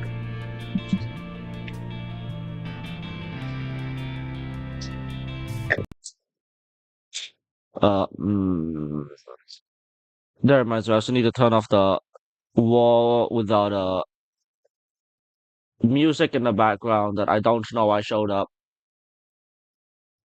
Okay, now that's Kahoot without candy. Yes, fuck off. There we go. I'll be back, chat. I'll be back. God.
Okay, I am back. Chat, I am back.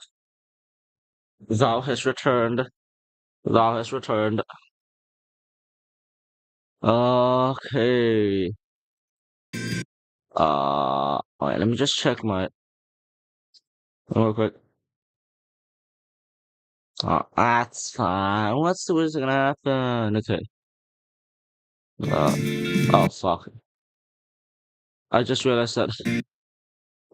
That's fine. What's the worst gonna happen? Anyways, display capture on. Wait, let me check my cookie clicker real quick.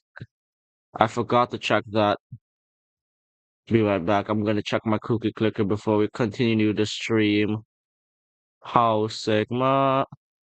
1 hour 20 minutes. Okay, I'm gonna like change soil so I can.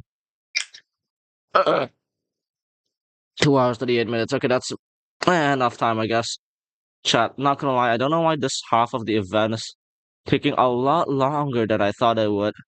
Not gonna lie. Not gonna fucking lie. It's taking like twice as long. It's like 1 hour 40 minutes, and we only have gotten like to like 2 stages. Very hyper cringe. Uh,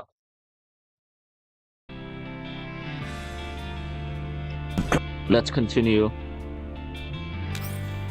Huh. 2 hours ago. Madam, we've transferred the activation permissions for the collapsed crystallizers. Collapsed crystal crystallizers.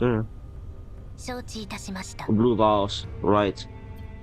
Blue ball studies the screen before coldly, then begins entering a series of commands. All the crystallizers are warming up. Wait, are you seriously gonna do that? I have this directional control over the activation, the number of activations, and when they'll be activated. That's too dangerous.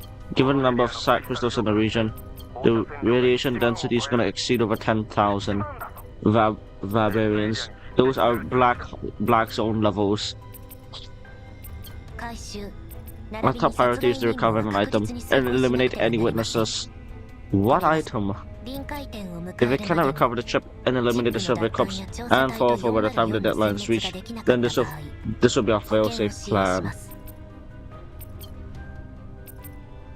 Blue Ball's reaction to the Magnia officer is cold and aloof, as though this is a simple, savage, and insane plan.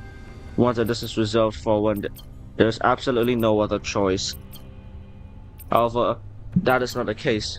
She silently studies the file in an Eero cloud that was written a long time ago, even before the very first crystallizer was installed. It is the primary plan named after the picture humanity took of darkness, and as the darkness is of objects about to descend upon the world, with an instructor that will draw the attention of the oversight department, and we might be in danger too. We'll make sure you succeed, so there's no need to activate the failsafe. You talk like it's too easy. Talk like it's too easy. I believe Sheshafaban should have told you I'm command of this operation. That I am in command of this operation. If you will not obey orders, I'll have you replaced by someone who will. The plan will not be meaningfully impacted by the loss of one person. Also, your previous misjudgment led us to missing the best opportunity to wipe out the survey corps detachment in one fell swoop. You were so unable to recover the objective beforehand during the previous encounters with the Bujim. The Bujim moves fast and has a wide range. We pursued it for nearly 300 kilometers. 300 kilometers, anyways. The Manchu security officer feels a twinge in his pain in his head as he thinks about the 2+ weeks he and his men have spent chasing the Bujim. That thing was intelligent, intentionally avoiding his forces and circling around them. But then it also destroyed everything it saw like a mindless beast. It's the first game's. Okay, oh god. Can we like just skip the blue balls conversation? Because Jesus Christ. It doesn't matter, just about not tolerate mistakes. Okay. Why you pardon me? Found targets, found salt mines, according to the plan. So the team to pursue the Bujim. The wounded creature's probably hiding there too. If we can lock the area down, we can trap them and take them all at once. How long take? 3 days. Or it could be anyone inside. Need to find them and kill them. Too slow. Oh, Okay, operations in there. Okay. More time, objective. Might not have to. If they were gathered up and I could find a location, how long would it take to deal with them? Given the difference to half a day. If we can find it, then we can kill it quickly. The problems with the fallouts that we'd have eliminated the survey cops already during the battle if it wasn't for them. I'll take care of those dolls. I'll focus on dealing with the survey cops and the Boojum. Hello, Galaxy WD. Welcome to the stream. That works for me. How are you gonna deal with those dolls? I have my ways. Oh yeah. Secure the mines before I arrive. Exit. Okay. Honestly, that time to escape do not get understood. Also, I have not found the survey cops to split up from the main body. Pretty much. Oh, they managed to escape. Damn. Pretty much. I believe I told you to get rid of them before I arrive. Jesus Christ. Blue Balls isn't angry, but the coldness in the voice is more terrifying than mere anger. We found them. There's just more than one squad that wasn't eliminated yet. I've sent my guys over. Good. Pick up the pace. Blue Balls hangs up and then picks up the call from Cocoon. Are you there yet? I haven't reached there. I reached them an hour and a half. Good. I'm seeing something of you. The UNT reinforcements will arrive. And around the daytime, we make it in time. At the moment, yes. However, I need to activate Jonah Mines crystallizers. As for the other crystallizers, they depend on the outcome of the operation. That is fine. The sword is in your hands. Blue Balls. How to swing is up to you. Got it. I'm just gonna skip this because this is not basically the bad guys of this story quest, and I'm not interested in them.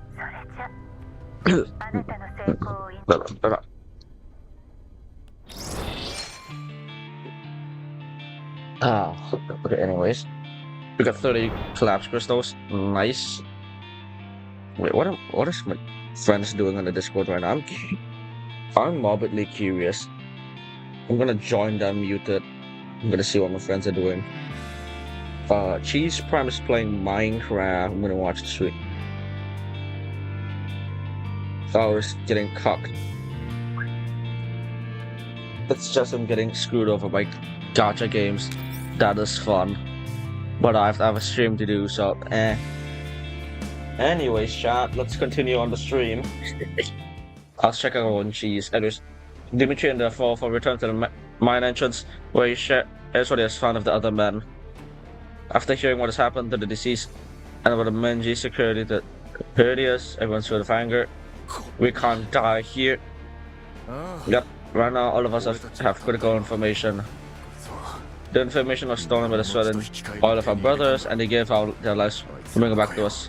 So we have to make sure they carried our voices out of this godforsaken place. And the people who killed them, who are harming this world even now, must be punished for what they have done. If you really can't escape Genshin, exactly. Okay, it's not really Genshin, but it's another gacha game, which the impact on Genshin, the Genshin impact on this world is very large. Anyways, damn straight, we will show them. That's right, just give the word, Sarge. What do we do now? Listen up, our upcoming operation is codename Smoke Signal. After this, we'll be breaking up into groups, and scattering. I've sent you details to your terminals. Proceed along the indicated routes. Just one of us gets out of here and finds a usable base station, we win. Oh, just one of us. This is basically a suicide mission. Don't worry about the people behind you. The path ahead will be much harder. God. Yes, Sergeant. I am proud to have served with men like you.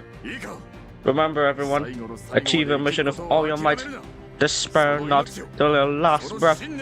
Don't let go of your lives or beliefs. Yes, Sergeant. The men are fired up by Dimitri's speech and eagerly begin gearing up. Meanwhile, Dimitri heads over to 4 for once.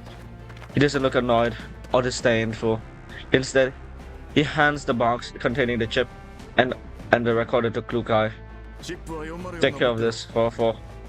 I'll arrange for my best guys to go with you. You want us to hold on to this? Yes. Right now, the survey corps is low on men and ammo. We won't be able to take to those Manji bastards on in a straight fight. We need to find some way to ambush and surprise them. That's why I think giving the chip and recorder to you is the best course of action. Lukai hesitates for a moment and then accepts the box. Understood. This place is heavily radiated, and a collapse storm could occur at any moment. Plus, those fuckers are bound to launch an attack. So if, and I'm saying if, Dimitri lowers his voice. If the guys if you get hurt or killed, or if they stay behind to cover your escape, don't worry about them too much about them. Get the chip out of here, and that's your top priority. You mean you're not going with us, Mr. Dimitri? Me? Hell no. I'm gonna lead my boys to victory, right? I mean, there's no point of being in the boss being on the battlefield if it doesn't do his shit. But you have no chance of winning. Klukai, you don't have to be so. Dimitri doesn't flare up like usual upon hearing Klukai's flat denial. Instead, he laughs. Like I said, you tin cans don't know shit. You think humans are dumbasses that only listen to what they want to hear? What do you mean?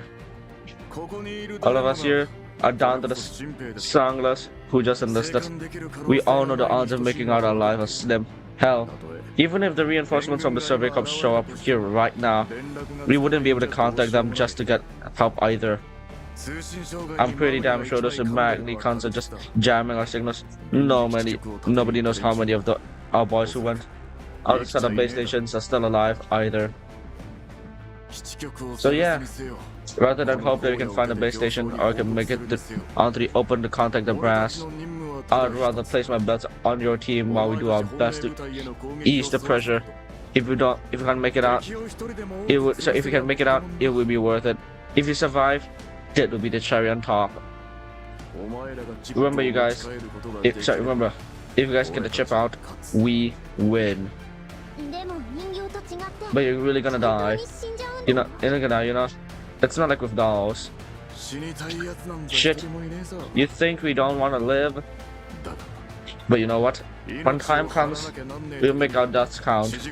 None of us is gonna back down from that. The important thing is that when we die, it won't be a joke. Those fuckers will share over tea and biscuits. Wow. What the hell are you grinding your gears about? I guess those tin cans are tin cans after all. Not like you do any good understanding it anyways. This man, although you're a racist fuck, you earn my respect. Just follow your orders and get the chip out. Don't worry about what happens to us. Got it. Okay. After saying Luka puts the box away, Dimitri nods in satisfaction and heads back to his men. Listen up. We'll move on in about half an hour.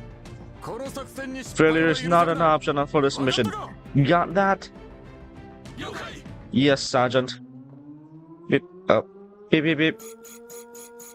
As the soldier shouted, a deafening alarm fills the air and every man's collab radiation detector glows with an ominous red light. Radiation levels are rising rapidly. Princess, what the fuck is it now? Everyone check the seals on your suits. Given the moment of collapse, particles is over 90%. 90% are coming from inside the mine. Dimitri, you need to get out of here now. No, we're not ready. They are ready. And I respect them for that. Yes. Okay. You hear this? Operation Smoke Signal begins now. All groups move as planned. Keep regional comms clear, and once you leave the comms range, group leaders are in charge. Yes, Sergeant. 4-4 as the core team, you'll leave within 10 minutes. Make sure the ship is safe, 4-4. Of course we will. However, just as everyone finishes their gear checks and prepares to leave, shadows of the night pour and surround the team. Their twisted bodies and savage maws are even made more fearsome by the encirclement. Where does ELIDs come from? They're probably drawn by the ship with the high levels of collapse radiation. Dimitri, take your men and pull back so you can support us. 4-4, prepare for battle and get ready to intercept the ELIDs. God. These men are sacrificed enough. What? Why are we still here? Just to suffer? Okay. I mean, to be fair, I have like chronically over-leveled characters in my roster. Except for this motherfucker. Anyways, we throw them in. Plot-wise, they're not over-leveled.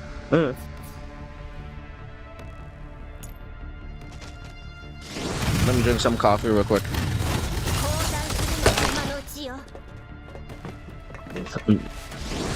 Oh, fuck.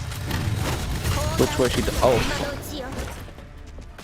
Blood just did a bit of deleting. Anyways. Slightly over-leveled characters, chat. Trust. Slightly. 4-4 the survey corps put up valiant resistance, but in the end, they're forced to beat the fighting retreat into the depths of the mine. Thanks to 4-4 supporting fire, ELIDs and the mine tunnels are temporarily cleared away, but they can still hear the howling of the ELID hordes some distance away. They take advantage of this breach respite to rest and reload. This ELID factory or something? The spawn rates are way too high. They just keep coming, big and small, and one continuous wave. My guess is that the nearby ELIDs are all drawn in. Yeah, I've cleared the ones around here, but judging by the auto signature, there are many more ELIDs near the main entrance, so we can escape that way. But even if we continue to stay here with the content of the rising radiation levels inside the mine tunnels. What's the collapse particle situation like? The spread rate is influenced by the wind, and that's continuing its original rate. But the strange thing is that the radiation intensity isn't dropping with spread of distance, which means the total amount of radiation is increasing. Increasing? No way the collapse particles are generating themselves or something? The fuck? Yeah, they did some like what I like to call napalm and chlorine gas. Someone's just gassing them with radiation, like fucking. I mean, what? Okay, I should probably not bring up historical facts. Anyways, Leader Glukai Enders does not use a vocalizer module for this. Instead, she requests communication with Glukan level 2. She looks worriedly at the nearby soldiers from the survey corps. They lost even more people during the fight just now. After realizing that what Enders has in mind, Glukai switches to level 2 comms as well. What's wrong?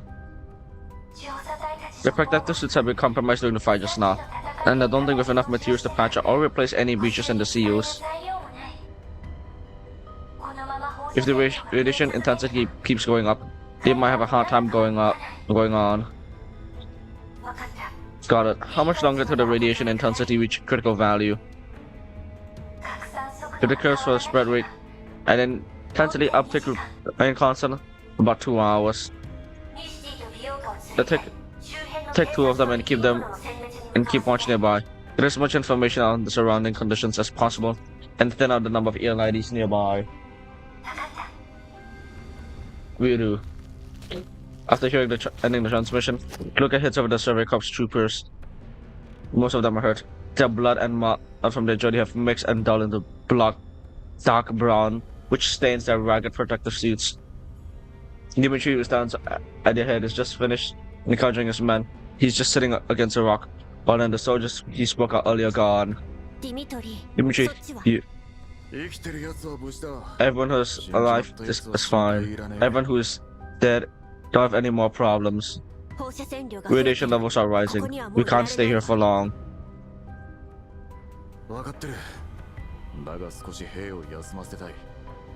I know that. Give my brother some time to catch their breath. He pauses, then his gaze settles on the radiation sensor Luca is holding. How much time do we have left? 2 hours. Right. 2 hours. Dimitri falls silent. He looks at this man sitting in a group. He seems to be thinking about something. Perhaps he's running low on stamina, but his clenched fist is trembling slightly. However, he's doing his best to keep his face calm and steady. Suddenly, there's a violent shaking. Salt particles from the wall scatter like powdery snow. Dimitri stops talking and springs to his feet from where he's leaning against the tunnel wall. Was that an earthquake? Not far away. Endurance, who has been assigned to sentry duty, runs back while trying to keep a balance. Leader Klukai, there was an explosion. An explosion? What happened? I'm not sure the exact reason, but part of those pipes on the walls, once built to supply the sanctuary with natural gas, appear to have ruptured. It is very likely that the pipes wasn't cleared. LIDs broke the pipe, causing the gas to leak, which led to an explosion. Gas leak? A single explosion could have created an impact like that. True. Perhaps there were multiple explosions at once. We need to investigate the blast site to learn the exact reason. Just, it never rains, but it goddamn pours, does it? Endurance approaches the two of them and glances at the sensor. Well, it's not entirely bad, Mr. Dimitri. You ever know what's the situation right now? I'm not in the mood for jokes. This is no joke. Endurance projects the data from the sensor. The wind speed on the tunnels have slowed down, possibly because of the explosion triggers that collapsed inside them. As a result, the collapsed particles rate of spread has slowed considerably. This way you have more time to clear the ELIDs before we leave. Of course, we need to think of a way to patch up your suits first. The truth is, I was thinking, the certain parents at the just now, approaching once. In addition, predators and others were active in this region. Perhaps there were some supplies left behind. Dimitri realizes he was wrong about Endurance, and he licks his lower lip awkwardly before clearing his throat. No, you're right. Lemio said he was. You know, was always able to analyze things so clearly regardless of the current situation. That's because you're a machine that can only run on algorithms after all.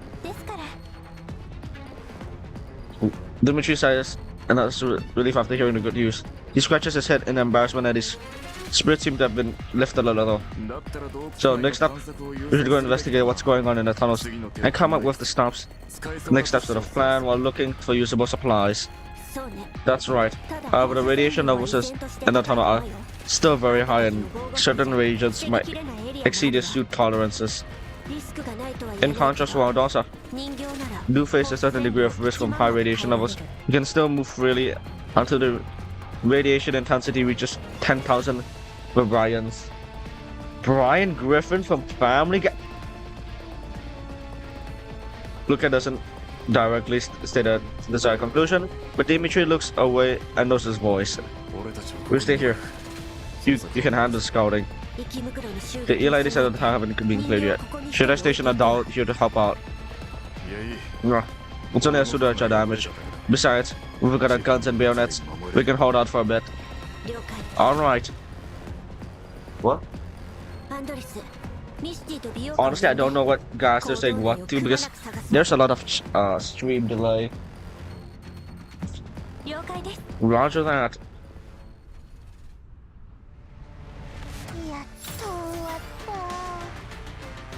Basically, chat, what happened? Let me just do a quick plot summary. We're of like the entire of part 2. Basically, we are forced to team up with Dimitri. He's a very big robot hater. And then basically we're just forced to team up to find a way to get out of the fucking area. Because we're getting attacked a lot. So we're trying to reconvene with meet up with this reinforcements. And then we just stop by a small settlement just to like take a short break. And within the short break, we got attacked. Like, and when I say attack, I mean like fucking hell rained down from us. That kind of attack. And then from there, we kind of just ran away. And then Dimitri was like, okay, wait, I've got this map. One of the courts lead to this very silly looking cave. In this silly cave, we find a fucking not this one. Is it this one? Yeah, we find a big ass monster. Big monster has a lot of radiation on him. Very bad, not skibbity. Let me see if I can remember what has happened here. Right. They prepare to like fuck off because meet up with reinforcement because Dimitri finds a very funny CD inside the big monster, and that CD is, I can't remember what is on the CD, but basically this other group was doing some very naughty experiments in the caves using human stuff. Anyways, and that evil group kind of supposed to be gone like a long time ago. So hearing that they're still around is a bit of a big news. Anyways, and then now it's just radiation, fucking radiation. Basically in one of the earlier parts, it was revealed that this super evil other group, I don't know what their name is, said, "Fuck you, we're gonna gas you like the fucking Jews." Okay, I need to stop making that joke. They basically just use radiation warfare, bio warfare, and decide to just nuke them with radiation, so they will just die. Because they don't want the information to get out that Paredes is still alive. But then they're like, okay, fuck, we're running away now. We have like a lot less time to run away. Because when there's more radiation, the ELIDs, which are born from the radiation, start coming out of the woods. So yeah, it's essentially Fallout. Fallout, but there's hot waifus. And you are not the main character, you're just a side character. I am not joking when I say in the plot of Ghost Frontline, like the Ghost Frontline universe, the commander, which, you know, is not part of the side plot, is nowhere near the main character. Like, he's just a random ass dude or random ass guy or gal, based on whatever you choose, set in the war. He's just like thrown in, and then everyone just it's just trying to live. It's also like I'm not sure what's the lore of Fallout, but everyone's also trying to kill each other because everyone just wants more resources to live. Like the Vargas, the Paradius, Gregor, and something I don't know how to pronounce it. And then there's just random mercenaries that are just trying to like not die. And then there's also like the random other minor factions where their entire goal is just to fucking survive. Anyways, so that's like the story of so far. Let me just spend my 3 tickets real quick for like bonus supplies. There we go. I just needed that. Don't worry. I'm grinding event for the extra $3 This is some very important supplies. You gotta trust me on this. Very important.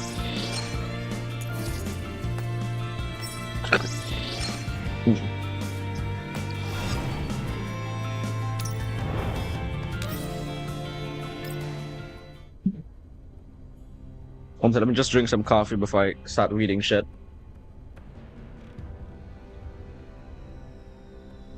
Four leaves. Dimitri rubs his forehead and glances over at the surviving men who are huddled together and discussing something quietly. There's barely any concealed worry and fear in their eyes. Chins up, lads. It'll be a disgrace if we humans give up before the dolls. Yeah? We need to live for the sake of our fallen Breveta. Their families are waiting for news, and we need to take care of them too. Saja, Actually, Hey, hold on a minute. Look, guys, a signal. A signal. The trooper and his terminal is like so delightful that his voice is trembling and is on the verge of tears. He eagerly points to the monitor of his communicator. I'm just thinking, maybe we can go check to the guys who went to the base. They might still be alive, so we're saved, aren't we? The troopers seem to have driven away by the possibility of survival. They all crowd around, seemingly forgetting the terminals of their own. That's not right. The signal is not online, is it?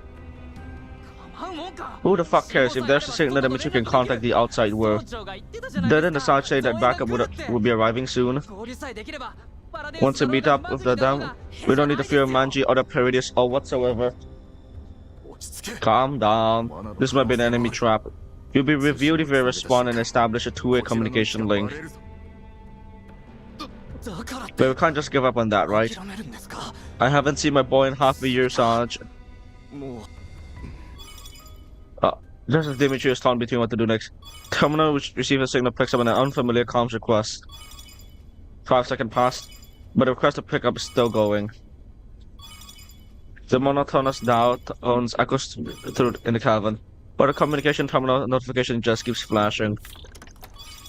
After thinking for a moment, Dimitri presses a few buttons and says that the transmission will fall through the regional comms frequency, and after that he hits the accept button. The comms communication link is successfully established. An inorganic voice speaks over the line. Greetings, First Sergeant Dimitri. Who is this? Dimitri hears a beep, indicating that the transmission has successfully been shed a 4-4. I'm the Dar in command of the Manji Security Detachment. You may address me as Blue Balls. What? Dimitri faces twist of savagery as he hears the other person and the guy itself, takes a deep breath, trying to speak as calmly as possible. What the fuck do you want? I'd like to request your surrender.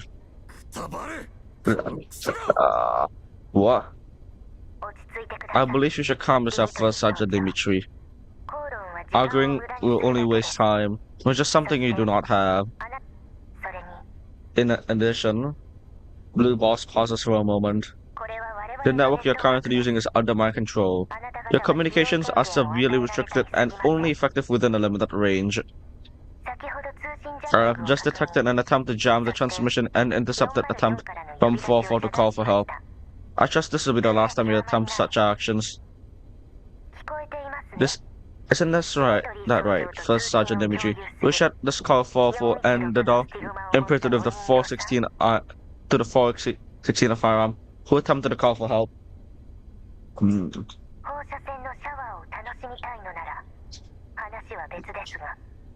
Unless, of course, you want the radiation to rise more quickly. So this is all of you doing. I'd hope to do it in a more simple manner, but that's merely because I had no other choice. In truth, the actions you took have exceeded my expectation and caused no small amount of disruption to the progress of my mission. Therefore, I was hoping we could make things easier for all of us. Easier? Who the fuck do you think you're kidding? You better hide and pray I don't find your worthless ass. A head-on encounter is the worst-case scenario in which your side needs to avoid at all costs. If things come to that, I am absolutely certain I can eliminate all of you. The entrances to the mine have also been demolished. You have nowhere to run. You blew them up. Given the circumstances, they'll serve to waste ammunition and supplies. Like I said, the situation will be resolved quickly, unexpectedly. Yet, you're constantly creating new complications for me. Dislike the unexpected and so do my... I dislike the unexpected and so do my employees. So get to the fucking point and stop slicking around of your own voice. I believe I've made my objective very clear. I repeat myself. I would like you to surrender. No. The tracer we planted in the Belgium have been destroyed. And since you're still alive, I'll take it if I already killed it. Still, that's not important. We want you.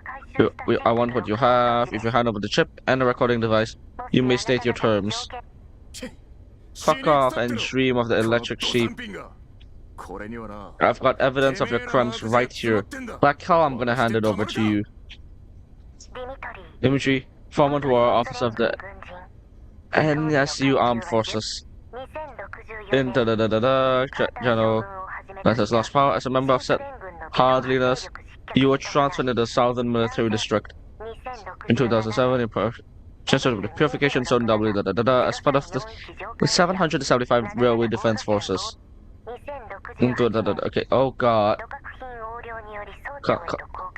For retaining confiscated property without permission. What are you getting at? I briefly summarized your background. You are a much more intelligent man in contrast to your comrade Nikolai.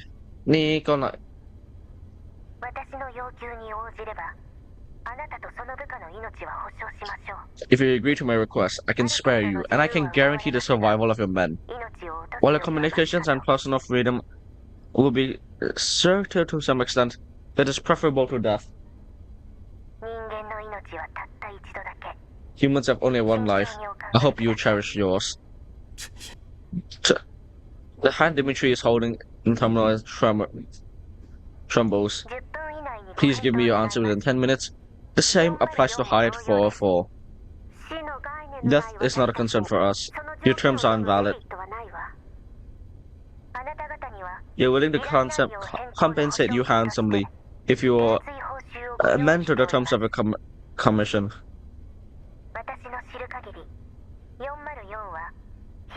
To my knowledge, you are unregistered dolls affiliated with the Namfa, and you are fundamentally mercenaries who work for money.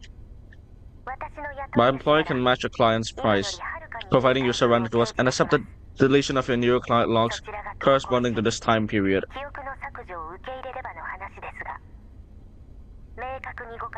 Please give me a concrete answer. A reply affirmative will constitute an acceptance of a cooperation. Even though you're only second-generation dolls, you're still dolls, and as such, you should not be swayed by your emotions. I hope you make an accurate assessment of your facts and make the logical choice. Your intelligence is not accurate. What? Rules and regulations for Harder 4 members. Commission. Article 1. Unless a commission is cancelled or the client violates the term of a commission, no mission in progress may be aborted under any circumstances. Rules are made to be followed, and nobody can break them. This includes me, as the squad leader. And besides, look at pauses for a moment, her tone becomes more forceful. As an elite doll, I am sick and tired of listening to a tin can like you who only knows how to follow orders. What the fuck? Look at you know you're also a doll, right? Blues readers clearly did not expect this kind of response from Klukai because the channel goes silent. Good. God damn. This is the first time I've actually been happy to hear something from a doll. No, done. Black balls. Black balls or whatever the fuck your name is. Listen up. Bliat balls. What is that? I'm gonna screenshot this thing. I'm gonna screenshot Bliat balls real quick. Very important. Wait. I'm gonna screenshot Bliat balls. There we go. That is the seg of seeing it. Anyways, you're right. We live one life, but how we live it and where we'll live it up is up to us. If you want my life, you can come and take it. But here's the thing, you can't do that right now, can you? I have the fullest confidence of doing so. If you do, then why blow out the mine entrance? Wouldn't sending your bully boys just take us out be easier? The way I see it, there are only a couple reasons why you're doing things that way. One, you don't actually have that much in way of firepower. and you don't have the much control of the collapse particles, which means you're doing everything you say was just a bluff to just stall for time because you're far from a little cave, or perhaps you're waiting for the right moment or something. And as I recall, those magic mods of yours doesn't have any tin cans of them that we fought them earlier. Blue ball. Oh, okay. Anyone to take our bluff empty-handed to me? Okay, yeah. I was only hustling when you're still fucking screwing the toolbox, Suka. What a shame, First Sergeant Dimitri. I was under the impression you were intelligent. Were an intelligent man. Definitely needs that, exactly. I'm screenshotting the billiard balls. I still look forward to meeting you later. The transmission ends and the signal cuts off shortly after. In a vehicle, Blue Balls checks the call duration. Have you found them? I've got a rough location locked down. Relocate your men and focus your firepower. Do not move your sentries from each mine entrance. That includes the ones you've already blasted shut. The particles within the collapse crystals inside the tunnel complex have already been fully released. Since the radiation intensity won't go up much anytime soon, don't you think they'll try to reposition if they get a chance? The remaining supplies will not allow them to make large movements. The E-lights remaining in the tunnels will constitute a major threat to them. I will arrive in about 1 hour. Do not make any mistakes until then. Understood. Blue Balls. That woman is known as Blue Balls from now on. Blue Ball. Anyways. That's enough to make a 10 pool. A 10 standard pool. Cause I don't wanna go game. What's this? Oh, I collect. Oh, brew.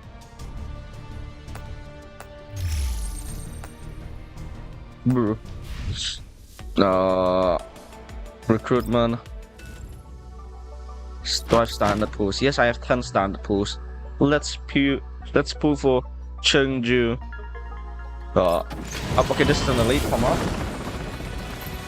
I hope I don't lose 50. I hope I win that 50-50, chat. Okay, chat. We ball.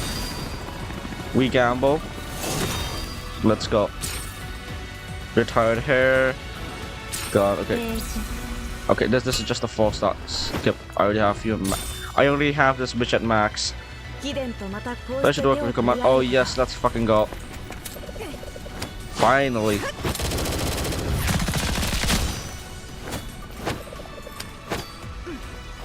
There we go. Anyways, I just needed. I'm gonna try and max this character out in terms of like copies, cause why not?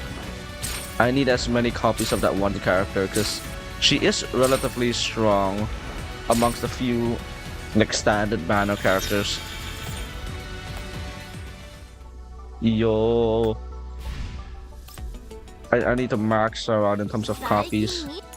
Like, look at this shit. Finally, V1. If a kill the score increases, that what? Bro, okay, never mind. This is actually pretty bad of a copy. Let's see the next one. If the target is inflicted with overburn, increase the crit rate of this attack by 100%. Wait, what's the skills like again? Let me check. Bro, they're all buffing as normal skills. When is the part where she gets the out buff? Heh. Okay, it's at segment 3 where she actually finally gets like a form of out boost or ultimate or action support. While performing action support applies damage up to self and the allied unit for 1 turn before the aforementioned allied unit makes their action. Oh, that's actually very good. Copy 5 is makes her a very powerful support. What the fuck? Increase damage by 10% against. Okay, that's just that.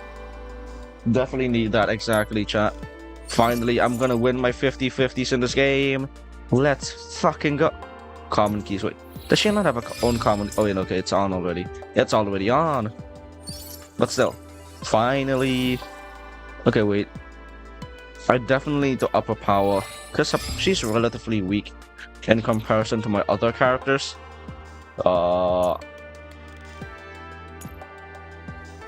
She's supposed to be like a sub DPS support unit, but her damage isn't that high. Like if I were to show you my other characters like Mosen. Oh wait, Mosen is not with her right build. Where is the stuff? That's one of the stuff. That's another one. Where's the third one? Where? I'm pretty sure it's on a big cat, but I don't know where the where. I'm gonna have to click around to figure out where the common key is. Where the fuck is that common key? I remember throwing it onto a cat. Oh, there we go. Wait, no, that's the one that she already has on. Oh, and that's this. Oh, I gave it to Macchiato. Wait, could take that key.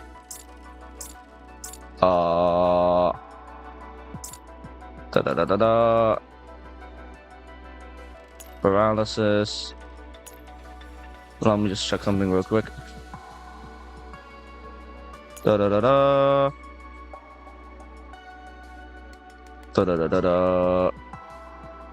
Okay, that's I'm gonna keep this one now. Look at attack. Slightly. Oh wait, no. Where? Oh, I forgot I changed the muzzle. I unequipped your muzzle so I can equip on someone else. Like I borrowed it for someone else. Yes. Once I need to like re-equip a muzzle on someone else. Give me a bit, chat. I was invest. I had to give her some stuff for the Gunsmoke Frontline event, where Ice characters got boosted by like insane amount. Where is my flat pack? Oh, there we go. That's the Macchiato piece.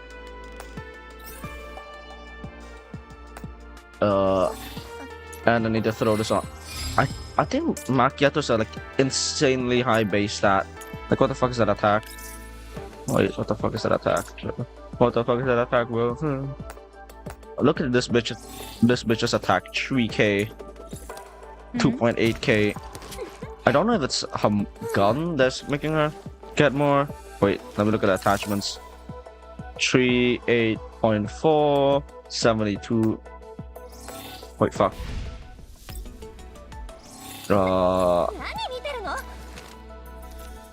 Attachments 3. Okay, wait. Oh damn, that plus 200 base attack is actually pretty good. Some stuff. Don't do that. What do you mean, chat? Anyways, I'm not gonna gamble. I'm not gonna like waste money on actually gamble. Like, I'm gonna just use whatever currency they give me and have a somewhat natural-ish account progression. Oh, what's this? Oh, right. She doesn't have all of her natural keys.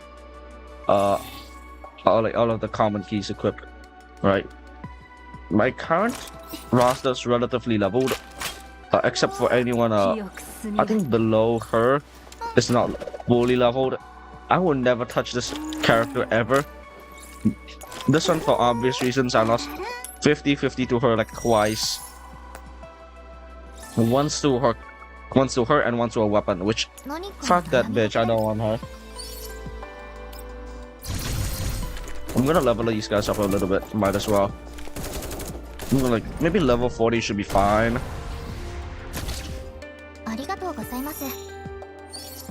Just level 40. Get to level 40, bitch. Level 40.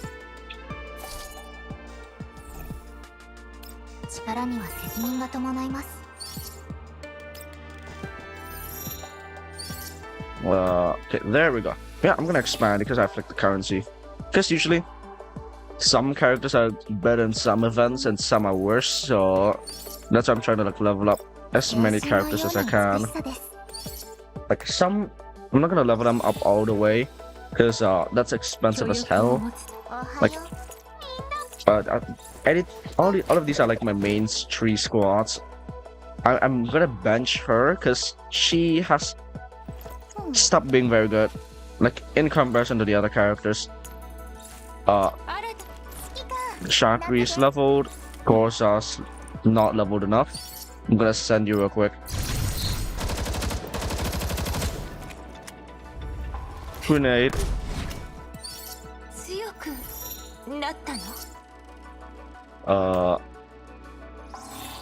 My wife is not fully leveled. Okay, you're level 40, you're level 50. You're level 50, damn, okay. Sabrina, get leveled.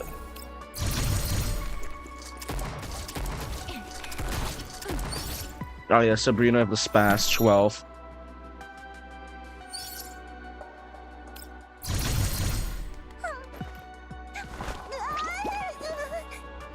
I wonder where she puts the pizza.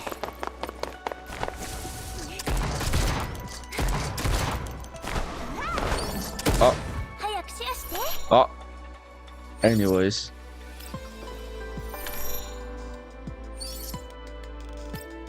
There we go.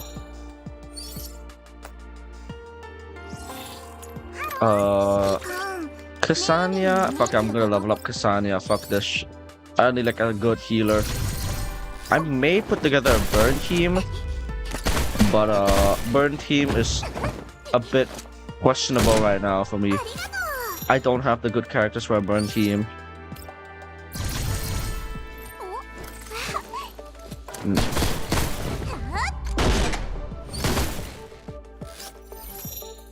Okay, great. I'm gonna throw some levels at this characters real quick. Level 40.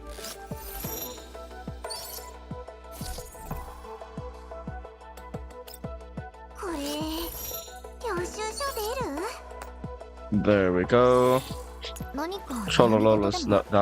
What? Why so? Oh, because I have like 6 copies of you. Right. And cough medicine. Get leveled.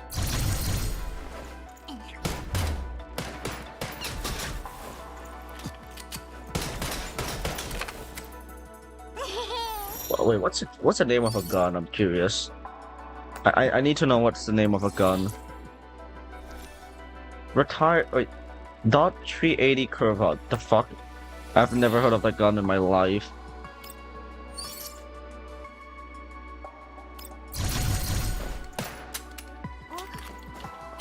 She fights with a slab. I mean, to be fair, she's a healer, but still, imagine getting killed by a slab.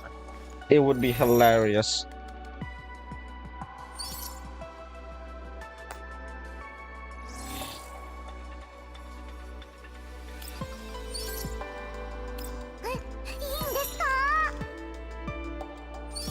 There we go. Oh fuck, I'm running out of leveling up materials. Whoopsie daisies.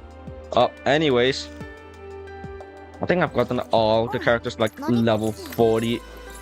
Ascended them once and left them as it is. Except for this bitch. I'm not touching this bitch. You know, is there a way I can unequip your gun? Can I take away your gun? No, I cannot. The minimum I can leave you with is a gun. Fuck you. Burn in hell. I have like an unnatural disdain for that one character for no reason at all.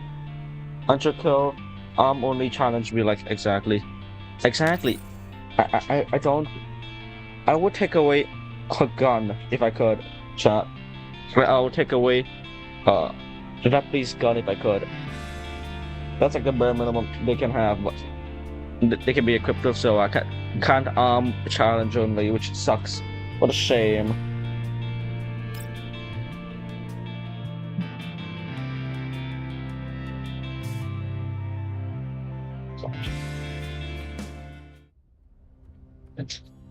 Purple hits over to the entrance. They use to enter the mine, except has been blasted shut. Big sis. I tried clearing the rocks away, but there are too many of them, and they're too big. I don't think we can get rid of them. Andres, can you use big guns to clear a path? Big boy. His big gun out of power. Andres does not respond eagerly to Kluka as she usually does. However, she doesn't seem to blue screen either. Clearly she's distracted by something. Andres. Is something the matter, Leader Kukai? Do you notice something? If you're having trouble processing, you can transfer the information and your progress to me. Okay. No, I just feel a little uneasy. It's about the transmission just now. I still have the survey corps troopers. They'll be fine for now. As for Blue Balls, she said she'd much rather take the chip and record directly, so we need to investigate our surroundings, replenish our supply, and come up with a plan to hold her off and counterattack. We don't know how strong she is, but 4 really needs to be ready to fight her. I mean, I'm worried about the effect of Blue Ball's words might have had on the troopers. Effect? I have what Blue Ball's terms. Dimitri and I already rejected them. We will not be cooperating with them under any circumstances. I understand that, but leader, I've met a lot of humans in the green zone, and humans aren't like us. I believe in Mr. Dimitri, and I believe that the troopers have wept and bled for their foreign friends. But everyone has their weak sides, and if they feel uneasy about this, it might spread. And I don't know about what Blue Ball's aims is, but for the troopers, the terms she stated while trying to negotiate with us must have felt like a lifeline throughout for a drowning man in a storm. Yeah, you got a point. They're always trying to take the easy way out for this, and now that's an alternative shown itself. A single person giving this weak might lead to everyone turning traitors. We should be careful, Big Sis Glukai. You'll surely be finished with these pretend to be putting up a fight when they're secretly working with Blue Balls. Mechi picks up a moment to yawn, to the point of tears beating up at the corner of her eyes, and then she reaches up to rub them clean. How can you be sleepy even at a time like this? Yawns are contagious. Anyways. But I'm tired. The mission's so tiring. I fucking agree. This thing has gone up a little while. Don't worry about that for now. It's the chip and the recorder, so no matter what the server corps decide to do, it will not affect our current mission.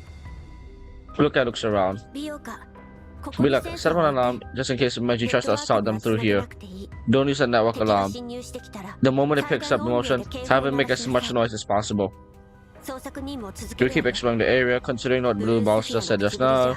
We're gonna move in soon. All we can do until then is learn as much as about the tunnels as we can. Are they gonna find a Deus Ex Machina? Who knows? 4 of us are just around for the location and of the mine section, while keeping track of the time and the distance from the survey corps. They check in with them with their regular intervals to share what they've learned. You've been searching for almost 2 hours, right? There's pretty much nothing here. I figured they went around clearing all the assets in the Sanctorium. They went bankrupt, so everything useful and valuable was taken a long time ago. Looks like the effort was for nothing. It wasn't entirely fruitless. Andrews puts a pipe beside her. These pipes have still some natural gas in them. That's also left from the white zones. What's it even used for anyway? Are we gonna have survey corps take a hot bath? And besides, according to the sensors, it's only a little inside left. The main storage have already been emptied, so if we try to sell this data to the white zone gas company, they'd probably turn the noses at us. Wait, we are actually really lucky, aren't we? Natural gas is expensive, right? And since these pipes are so old, they should probably be pretty leaky too. But they're all fine, even after we fought Bewujum and those ELIDs and all. Yeah, they still need to find replacement parts, because they've been shot up a lot. Honestly, these humans are such morons. Everything was running fine, but they didn't bother to check the pipes before they left. Now there's all that dangerous gas in there. Chill. Okay, wait, let me drink some coffee real quick.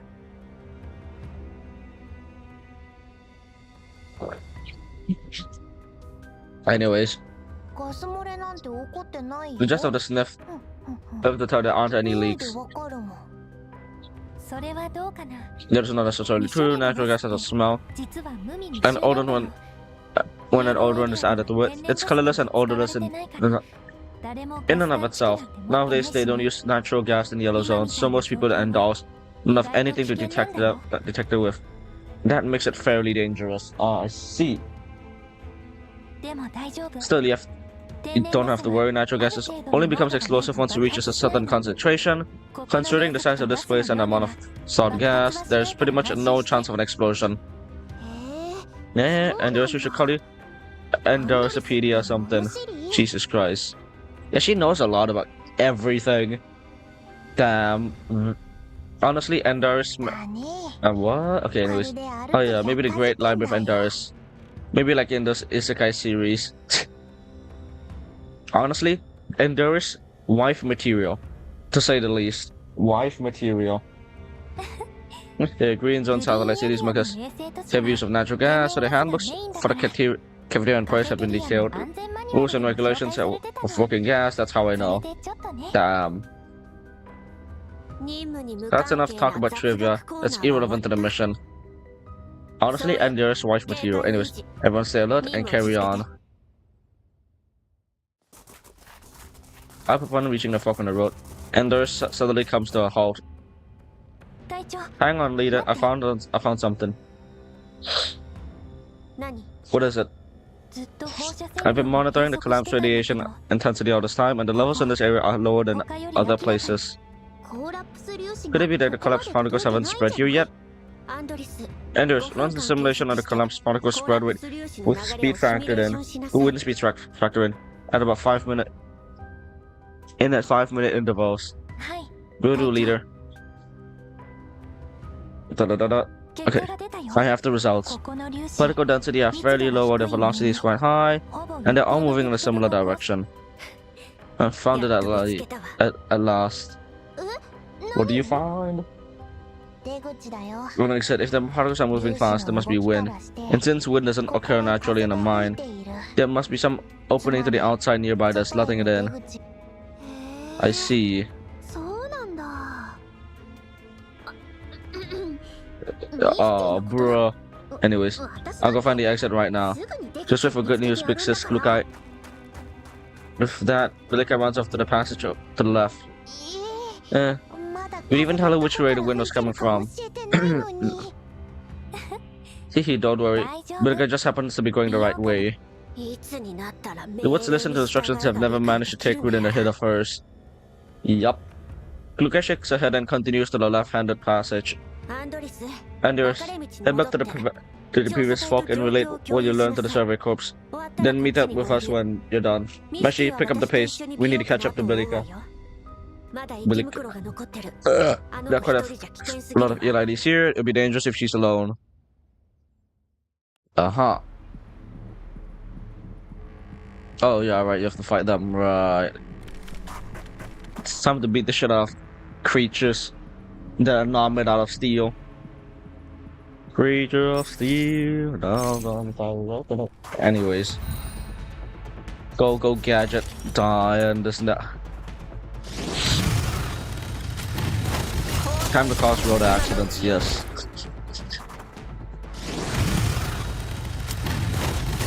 Average Klukai gameplay. Just driving a fucking motorcycle. Belika runs so fast, she's gone in the blink of an eye. Jesus Christ. It's so dark inside. She's got some guts. Stop talking nonsense and keep up. Was it like panning up? Okay, anyways. Thanks for saving me, big sis. There's so many ELIDs I thought I'd never see you again. You run off by yourself again. You can save yourself. So I just want to help you, big sis. Okay, anyways. The fact that I just witnessed. I got 6 virtues and 4 centuries in one wave. Yeah. Average ultra kill moment. I don't know what to say. What was it my fault now? This situation is now dangerous. Any mistakes could be fatal for all of us. I won't do it again. Yeah, exactly. Don't fucking do it again. I'm sorry, big sis. Forgive me, please. Okay, no. After seeing Belika's sufficiently Klukas declared to drop the subject. A short distance away, Endorus is running towards a group of... After passing her findings to the survey corps. Okay. Endorus, any changes in wind speed? I've been monitoring wind speed data. It's whether we will high again, so I'm confident we'll find the exit soon. Keep going. Our last 4-4 reaches the end of the mine tunnel. What the heck is this? No way. The tunnel entrance that are locked off by rocks. Odin beam has fallen to deflect the fallen stones in such a way that there's an irregular hole roughly 30 cm wide floor to the left side of the entrance. There's no light coming through the hole, probably because it's quite a distance to the outside, but I can hear the cold night wind of the yellow zone blowing through it. Well, there's no way I was getting through that. Not even a midget like Mechty could fit. And there's the kind of thickness of the surrounding rocks. Assets of the loading surrounding rocks can support beams. See if we can big gun can punch through them. Understood. And there's perform some quick measurements.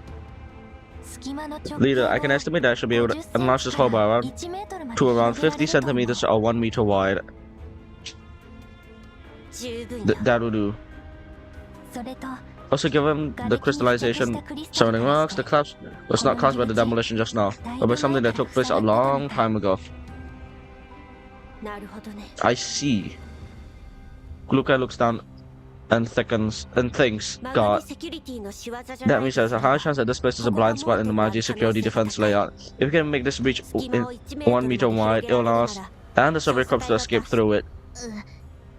This probably isn't the right time for this, but my backup battery is only enough charge for like just barely start up the big gun. It's definitely not enough for an attack, not even once.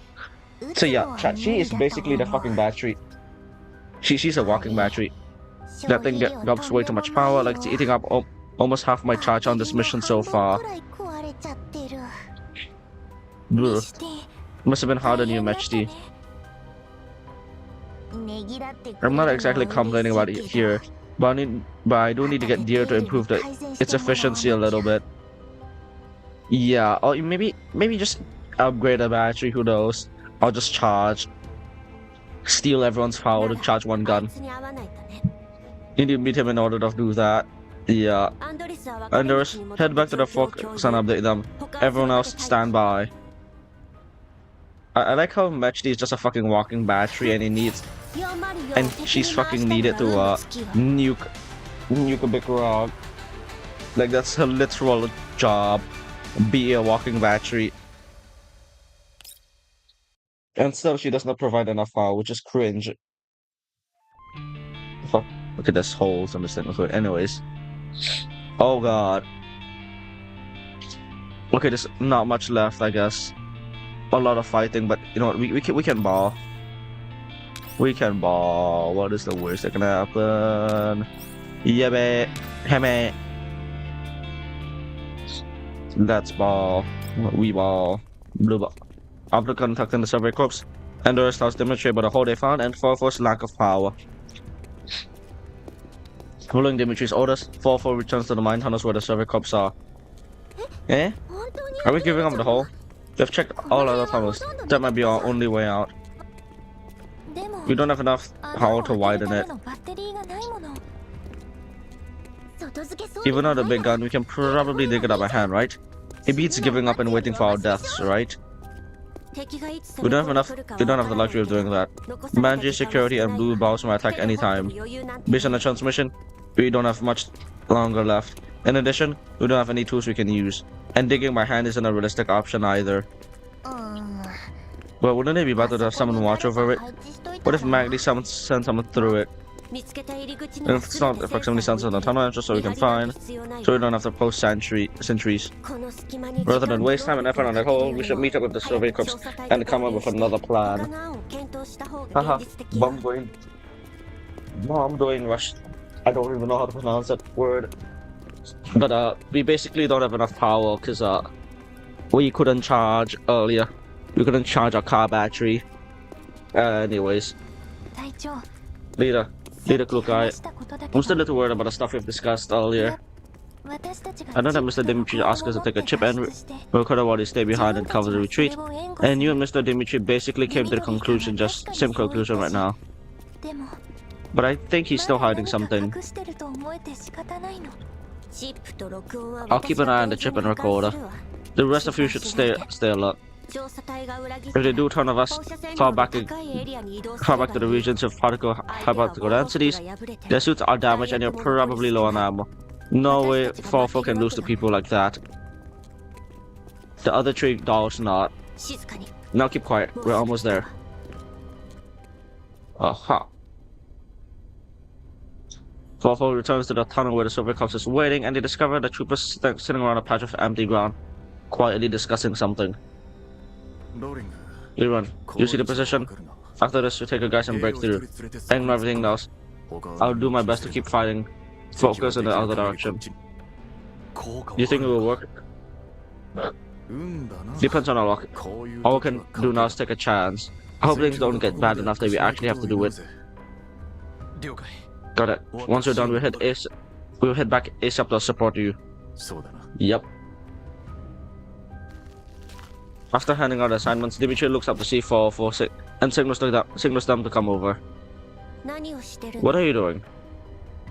Kurukai studies the southern patch of an empty ground covered with salt from the tunnels. It's a simple map and various symbols drawn on it. Upper left is a map that's been circled for emphasis. It's not something you tin cans would understand. This is a defense plan. Read environmental data you send back to make a rough sketch of the surrounding terrain. This way you can set up ambushes around the area with lower radiation density and ambush those managed security guys. We weren't just sitting around, as is while you guys were out. Dimitri taps the circle part on the map, writes an F there. Lukai looks at the map. Wait, you guys are gonna fight the managed security head on? Damn straight. We're gonna teach them a lesson. Aha. Our remaining supplies cannot support an assault like this. We are going up against managed security and blue balls, whose fighting power is unknown.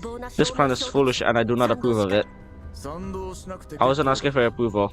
We weren't expecting 4-4 to fight anyways. The fuck?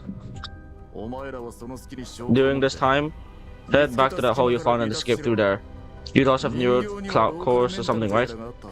That out counters evidence too, right? So be careful on your way out. You can lose as many arms as legs as you want, but don't damage those brains of yours. We don't have the firepower to widen that hole. Even if you can hold Manji off to buy us enough time to retreat, it's still unworkable. After hearing Lukai's answer, the survey corps troopers laugh. He even managed to get a response down perfectly. Okay. I told you, right? She's a total stick in the mud. There's no way she can ever come up with a plan like that. You still don't see it now? Don't rely on too much machine processing. In the end, the human brain is more powerful. Huh. What is your plan? Good thing I didn't bet on you on that one. Otherwise, I've lost that crate of vodka under my bed when we get back. What are you guys talking about? Are they making fun of big sis? I guess they are. Although she is kind of a stick in the mud. And there's stand back. I'm sure big sis will get mad if they keep making fun of her for another minute. Another 30 seconds. But fighting is bad. As they say, Lukai face turned more and more grim. The survey cops managed to settle themselves in time. Had enough fun? Would you mind telling me what the rest of your plan now? If you can't widen the hole, if you guys don't have enough power, right? If you don't have it, then just find it. The power supply and the Segnum have been cut off. There's still some natural gas on the gas lines, but I haven't found a matching transformer for them, which means you can't make use of them. How's that a problem? You need power? We've got them in spades. Saying so, Dimitri points to military backpacks off to the side. Are those batteries? Yep, of all kinds. Yep, they all have universal interfaces. Take everything you can use. But where do you get all these batteries from? Mr. Dimitri, did you... As she thinks of what the answer might be, Anders quickly glances at the protective suits of the soldiers that they wear. soldiers are wearing. Just as she expected, most indicator lights on their suits have gone gray. Only a few people, including Dimitri, have their lights still on. That are still on. Unable to compute what the troopers might be thinking, endures new clouds crashes. What the fuck? You're probably making some pointless calculations again, right?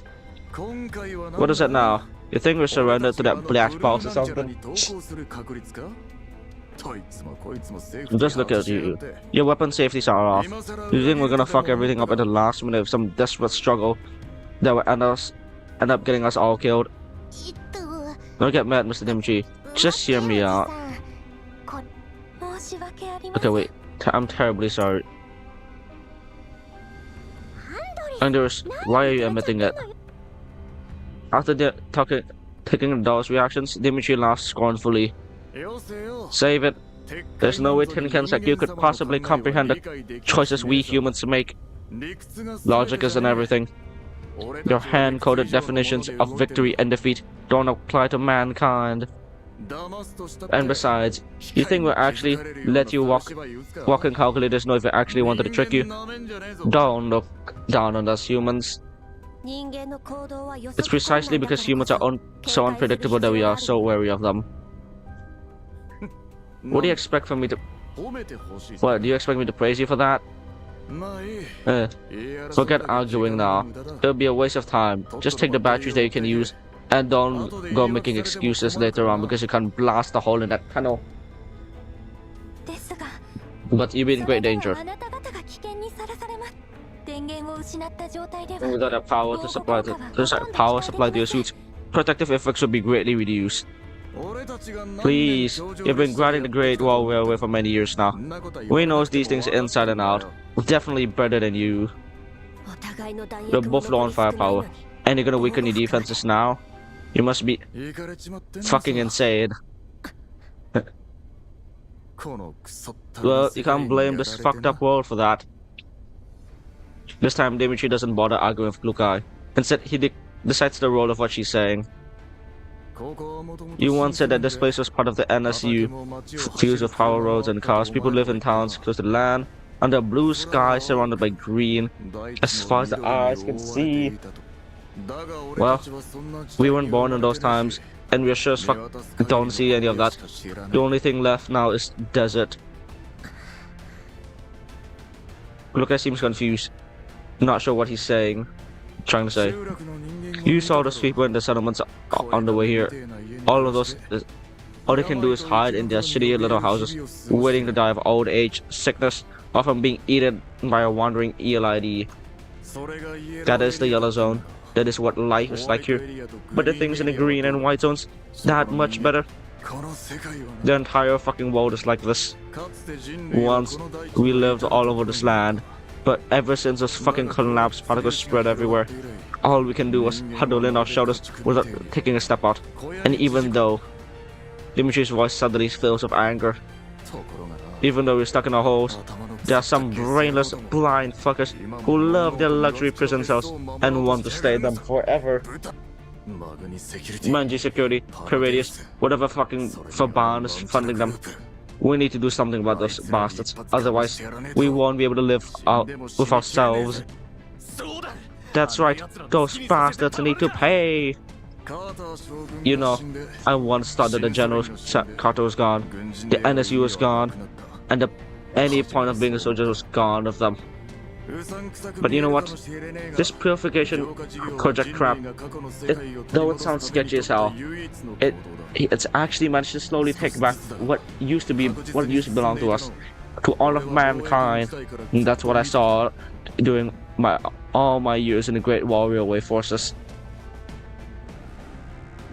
So regardless of what I believe or not, the state of NSU and protecting it is my duty as a soldier, as a human fucking being. And besides, this is the NSU oh fuck, I skipped by accident. NSU fucking land I'm standing on. I once said I'll do anything to protect it, and that hasn't changed a single bit. Dimitri words fire up the soldiers around him. This crude and brutish sergeant is used to having his actions speak for him. He's berated every man here before, and he has also stood at their head to lead them. Everyone here knows that there's a fire burning in his heart, but they never once knew where his anger came from. Perhaps what drove Dimitri to depression wasn't the destruction of his ideals, his being rejected by the people around him, or the thing left unsaid with his friend that could never get at the resolve. He was deeply unhappy with this world, and yet he loved it dearly. There was no way someone as passionate as him could sit back and watch the world march to destruction without feeling a thing. And naturally, he hated himself for being too insignificant and too weak to do anything about it. But ever since he joined the armed forces and pledged to protect the new Soviet Union, he has never once put down the gun in his hand or in his heart. His word reminded men of the Survey Corps of the oath they took once they swore to join the NSU army to help push towards a purification project, but every time things had not turned out like they wanted. But even if things do not turn out as planned, as long as they can do what they can for the sake of their oath, they will serve as the kindling flames of hope, the bedrock of which civilization will be rebuilt. This vast land will bear proof that they have existed. Nobody knows who was first, but one by one, the soldiers straighten up, solemn looks on their face, before looking towards Dimitri, saluting him. This is not a radical decision. Even without taking Blue Ball's combat power into consideration, the men of the Survey Corps cannot take on the Manchu security. The only way you accomplish your mission is for stays once and re-engages them. Otherwise, you'll be throwing your lives away. I told you, right? For humans, victory doesn't abide by the definitions in your hands. Sorry, in your heads. What a story, legend, exactly. This man may be racist, but he's a fucking legend. What's winning, you ask? For us, it's making sure that you guys can get the chip out of here. Being able to give those arrogant masters a good spanking would be a nice bonus. I repeat, according to your plan, the probability of Hyde 4 successfully evacuating of the ship is about, at most 24%. Meanwhile, the probability of the Survey Corps perishing is 100%. My calculations aren't wrong. It's not too late to change your plan. What's the point of... What's this? A machine trying to point out the flaws of my logic? Do I look like an idiot to you? I'm not understanding what you're trying to say. Look at tones is a little stiff, but a look in her eyes says she isn't gonna back down. You don't wanna admit it? Alright then, tell me, if Fofo stays behind to face the enemy, what's the probability of the Survey Corps surviving and getting out of this place with the chip? Not even 5%, right? If we're gonna die, if we stay, but does that mean we're gonna live if we go? These are our lives, and we're gonna use them in any way we like, so don't worry about the pointless crap, you tin cans. And besides, if you let you tin cans handle fighting, you just run up and bash your heads into those guys, right? What you need now is tactics. You have to be tactical, got it? We will adopt the most ideal strategy. You won't have to worry about that. The most ideal strategy?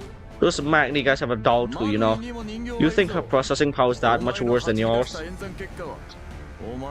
If you can think of a plan based on whatever data you have, they can do the same, and then they'll lose the initiative and they'll beat you like a drum. You're relying too heavily on the unpredictability of a human being. The fact that is, after seeing Luca answer press the point, Dimitri clicks his tongue in annoyance. Enough of that. You're a machine. Then use your ice cold logic and do your job. What's the point of bitching about all of this anyways? And besides, we're your clients. All 4 has to do is follow orders like good little robots. Got it? What the hell do you cans even know? Dimitri's tone is unyielding as ever, and his expression shows no sign of softening. He quickly rips off the battery of his suit and throws it into the backpack. The remaining troopers follow him without the slightest bit of hesitation. Now that all the lights of survey corps of protectors should have gone out. I don't understand. If we also are destroyed, we lose a stretch of our memories. But if a human dies, that's the end of them. That's why humans instinctively preserve their lives to their top priority. But what they have done is complete opposite of that. I truly do not understand why I've made this choice. That's enough. Shut up already, Biat. That is an order, got it? An order. So now take those batteries and fuck all the way off. Like I said, I don't understand why you're doing all of this. But I respect your honors and understand your choices. First, Sergeant Dimitri. The fuck are you doing? Being so formal all of a sudden is creepy as hell. He looks at the solemn expression of Blue Guy's face, and Dimitri realizes what that means, what she means. Perhaps humans and dolls never be able to think the same way and reach the same conclusion. But at the very least, they can have the same goals. Don't go pretending to be so serious. Although he still looks like he can't be bothered by any of this, Dimitri holds his hand out to Blue Guy. So I'll say this one last time, so listen up. We are the second 3,762 platoon of the 7th Environmental Survey Corps of the new Soviet Union District Environmental Purification Project under the URNC Contamination Zone Management and Recovery Administration. God, my throat hurts. Bring the contents of that lockbox out of here at once in one piece and get off this mountain and get out the contamination zone. Got that? Request acknowledged and accepted. We will bring the chip out the record in one piece and will hand them out over to someone trustworthy in the URNC government. They solemnly shake hands, and then Dimitri's face cracks into a smile. That's more like it. See you, tin cans. Should have just done that earlier. That way you don't have to. We wouldn't have any issues, right? Sukia, Bilek. I swear this is the last time I'll even work with a tin can. Now get out of here before I change my mind. All the best. They argued every step of the way here, but before bidding each other farewell, they finally shake hands and make peace with each other. The proximity alarms hide 4-4 left in the main entrance begin to go off. 20 minutes after they leave, the final battle is at hand. 07 in chat. Mad respect to this man. I need to get fucking water now. Reading that man's dialogue is like fucking reading an essay. But still, fucking legend. Anyways, I'll be right back. Be right back, chat.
Okay, chat, I'm back. I've got a bit of water, but I highly doubt that'll be enough for the rest of the stream. Okay, but there's a bit more left.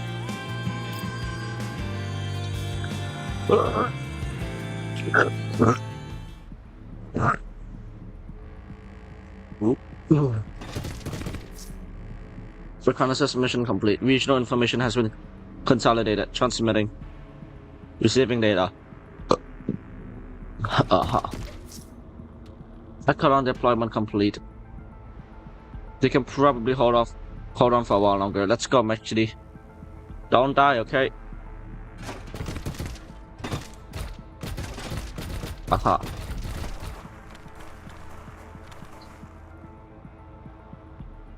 Aha.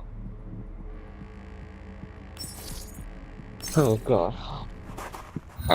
Crap, I think I drank too much water. I don't know how this is even fucking possible to drink too much water, but fuck it. We ball. Oh, okay.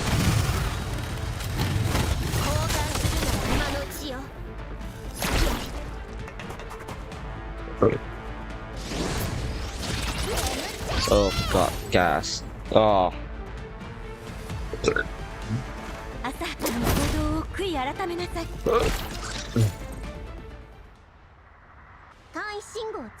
We can start temporary signal booster because we can contact the server corps now. Chat, I'm going to do a final Aphelion stream part 2 tomorrow because goddamn, I feel sick. Dimitri, do you read me? There's a short burst of static followed by Dimitri's annoyed voice. Cut the crap and get to work. Right. Andres, set up the gun. Machi, hook up the backup power. We'll do, leader, cool guy. Machi, I'll have trouble. You have to help me out, okay? I have the trouble, you to help me out, okay? Who knows, maybe if I can finish up quick, I might be able to.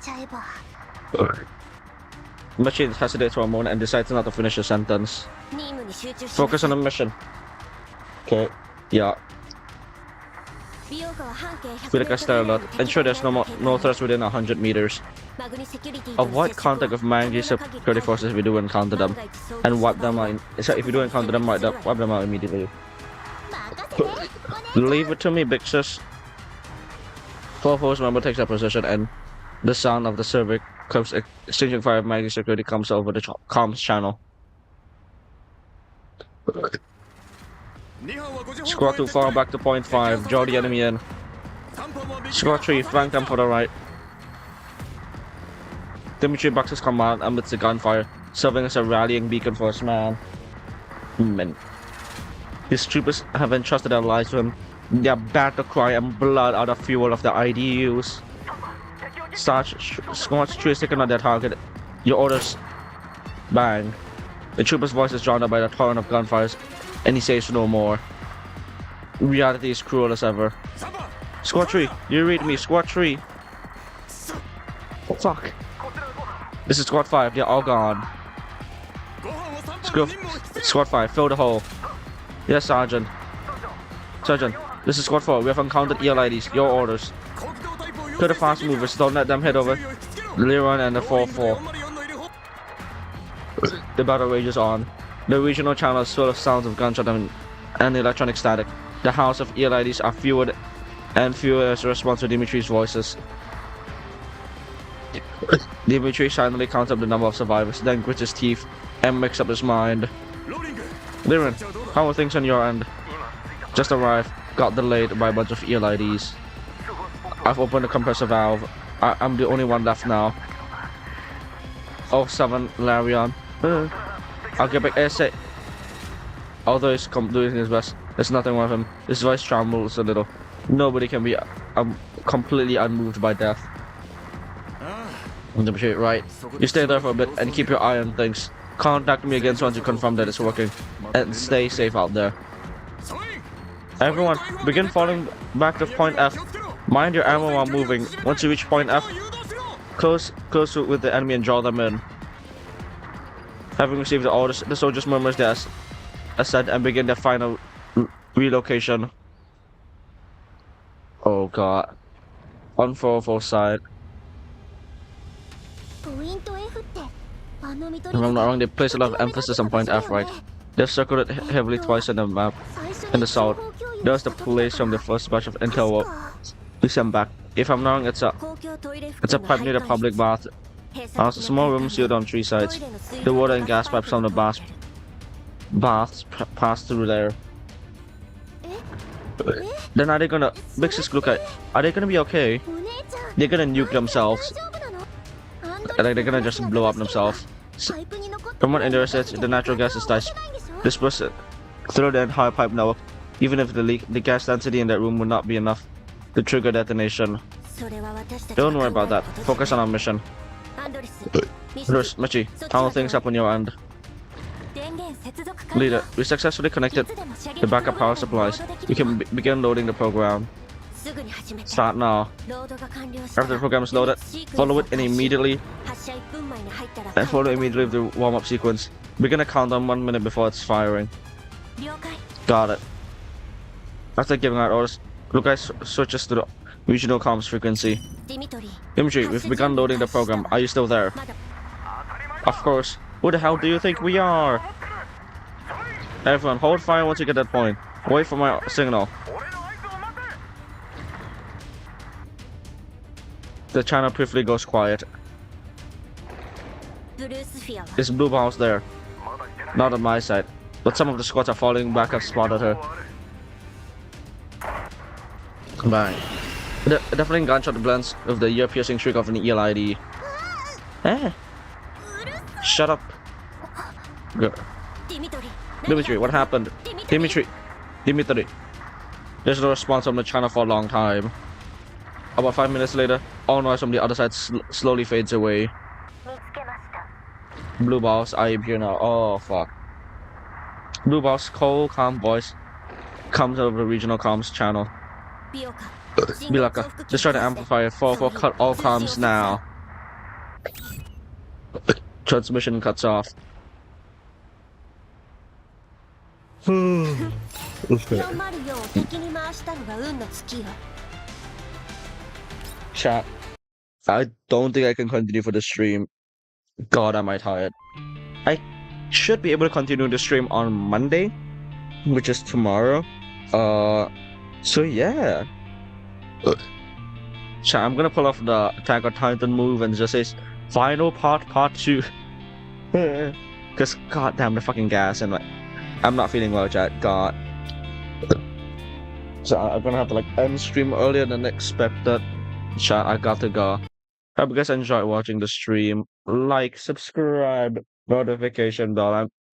I'm so sorry I kinda finish things up today. So yeah. I'll see you guys on Monday. Okay, you can rest. Not in peace. Chat chill. Monday, chat Monday. Anyways, I'll see you guys tomorrow. If I'm not dead.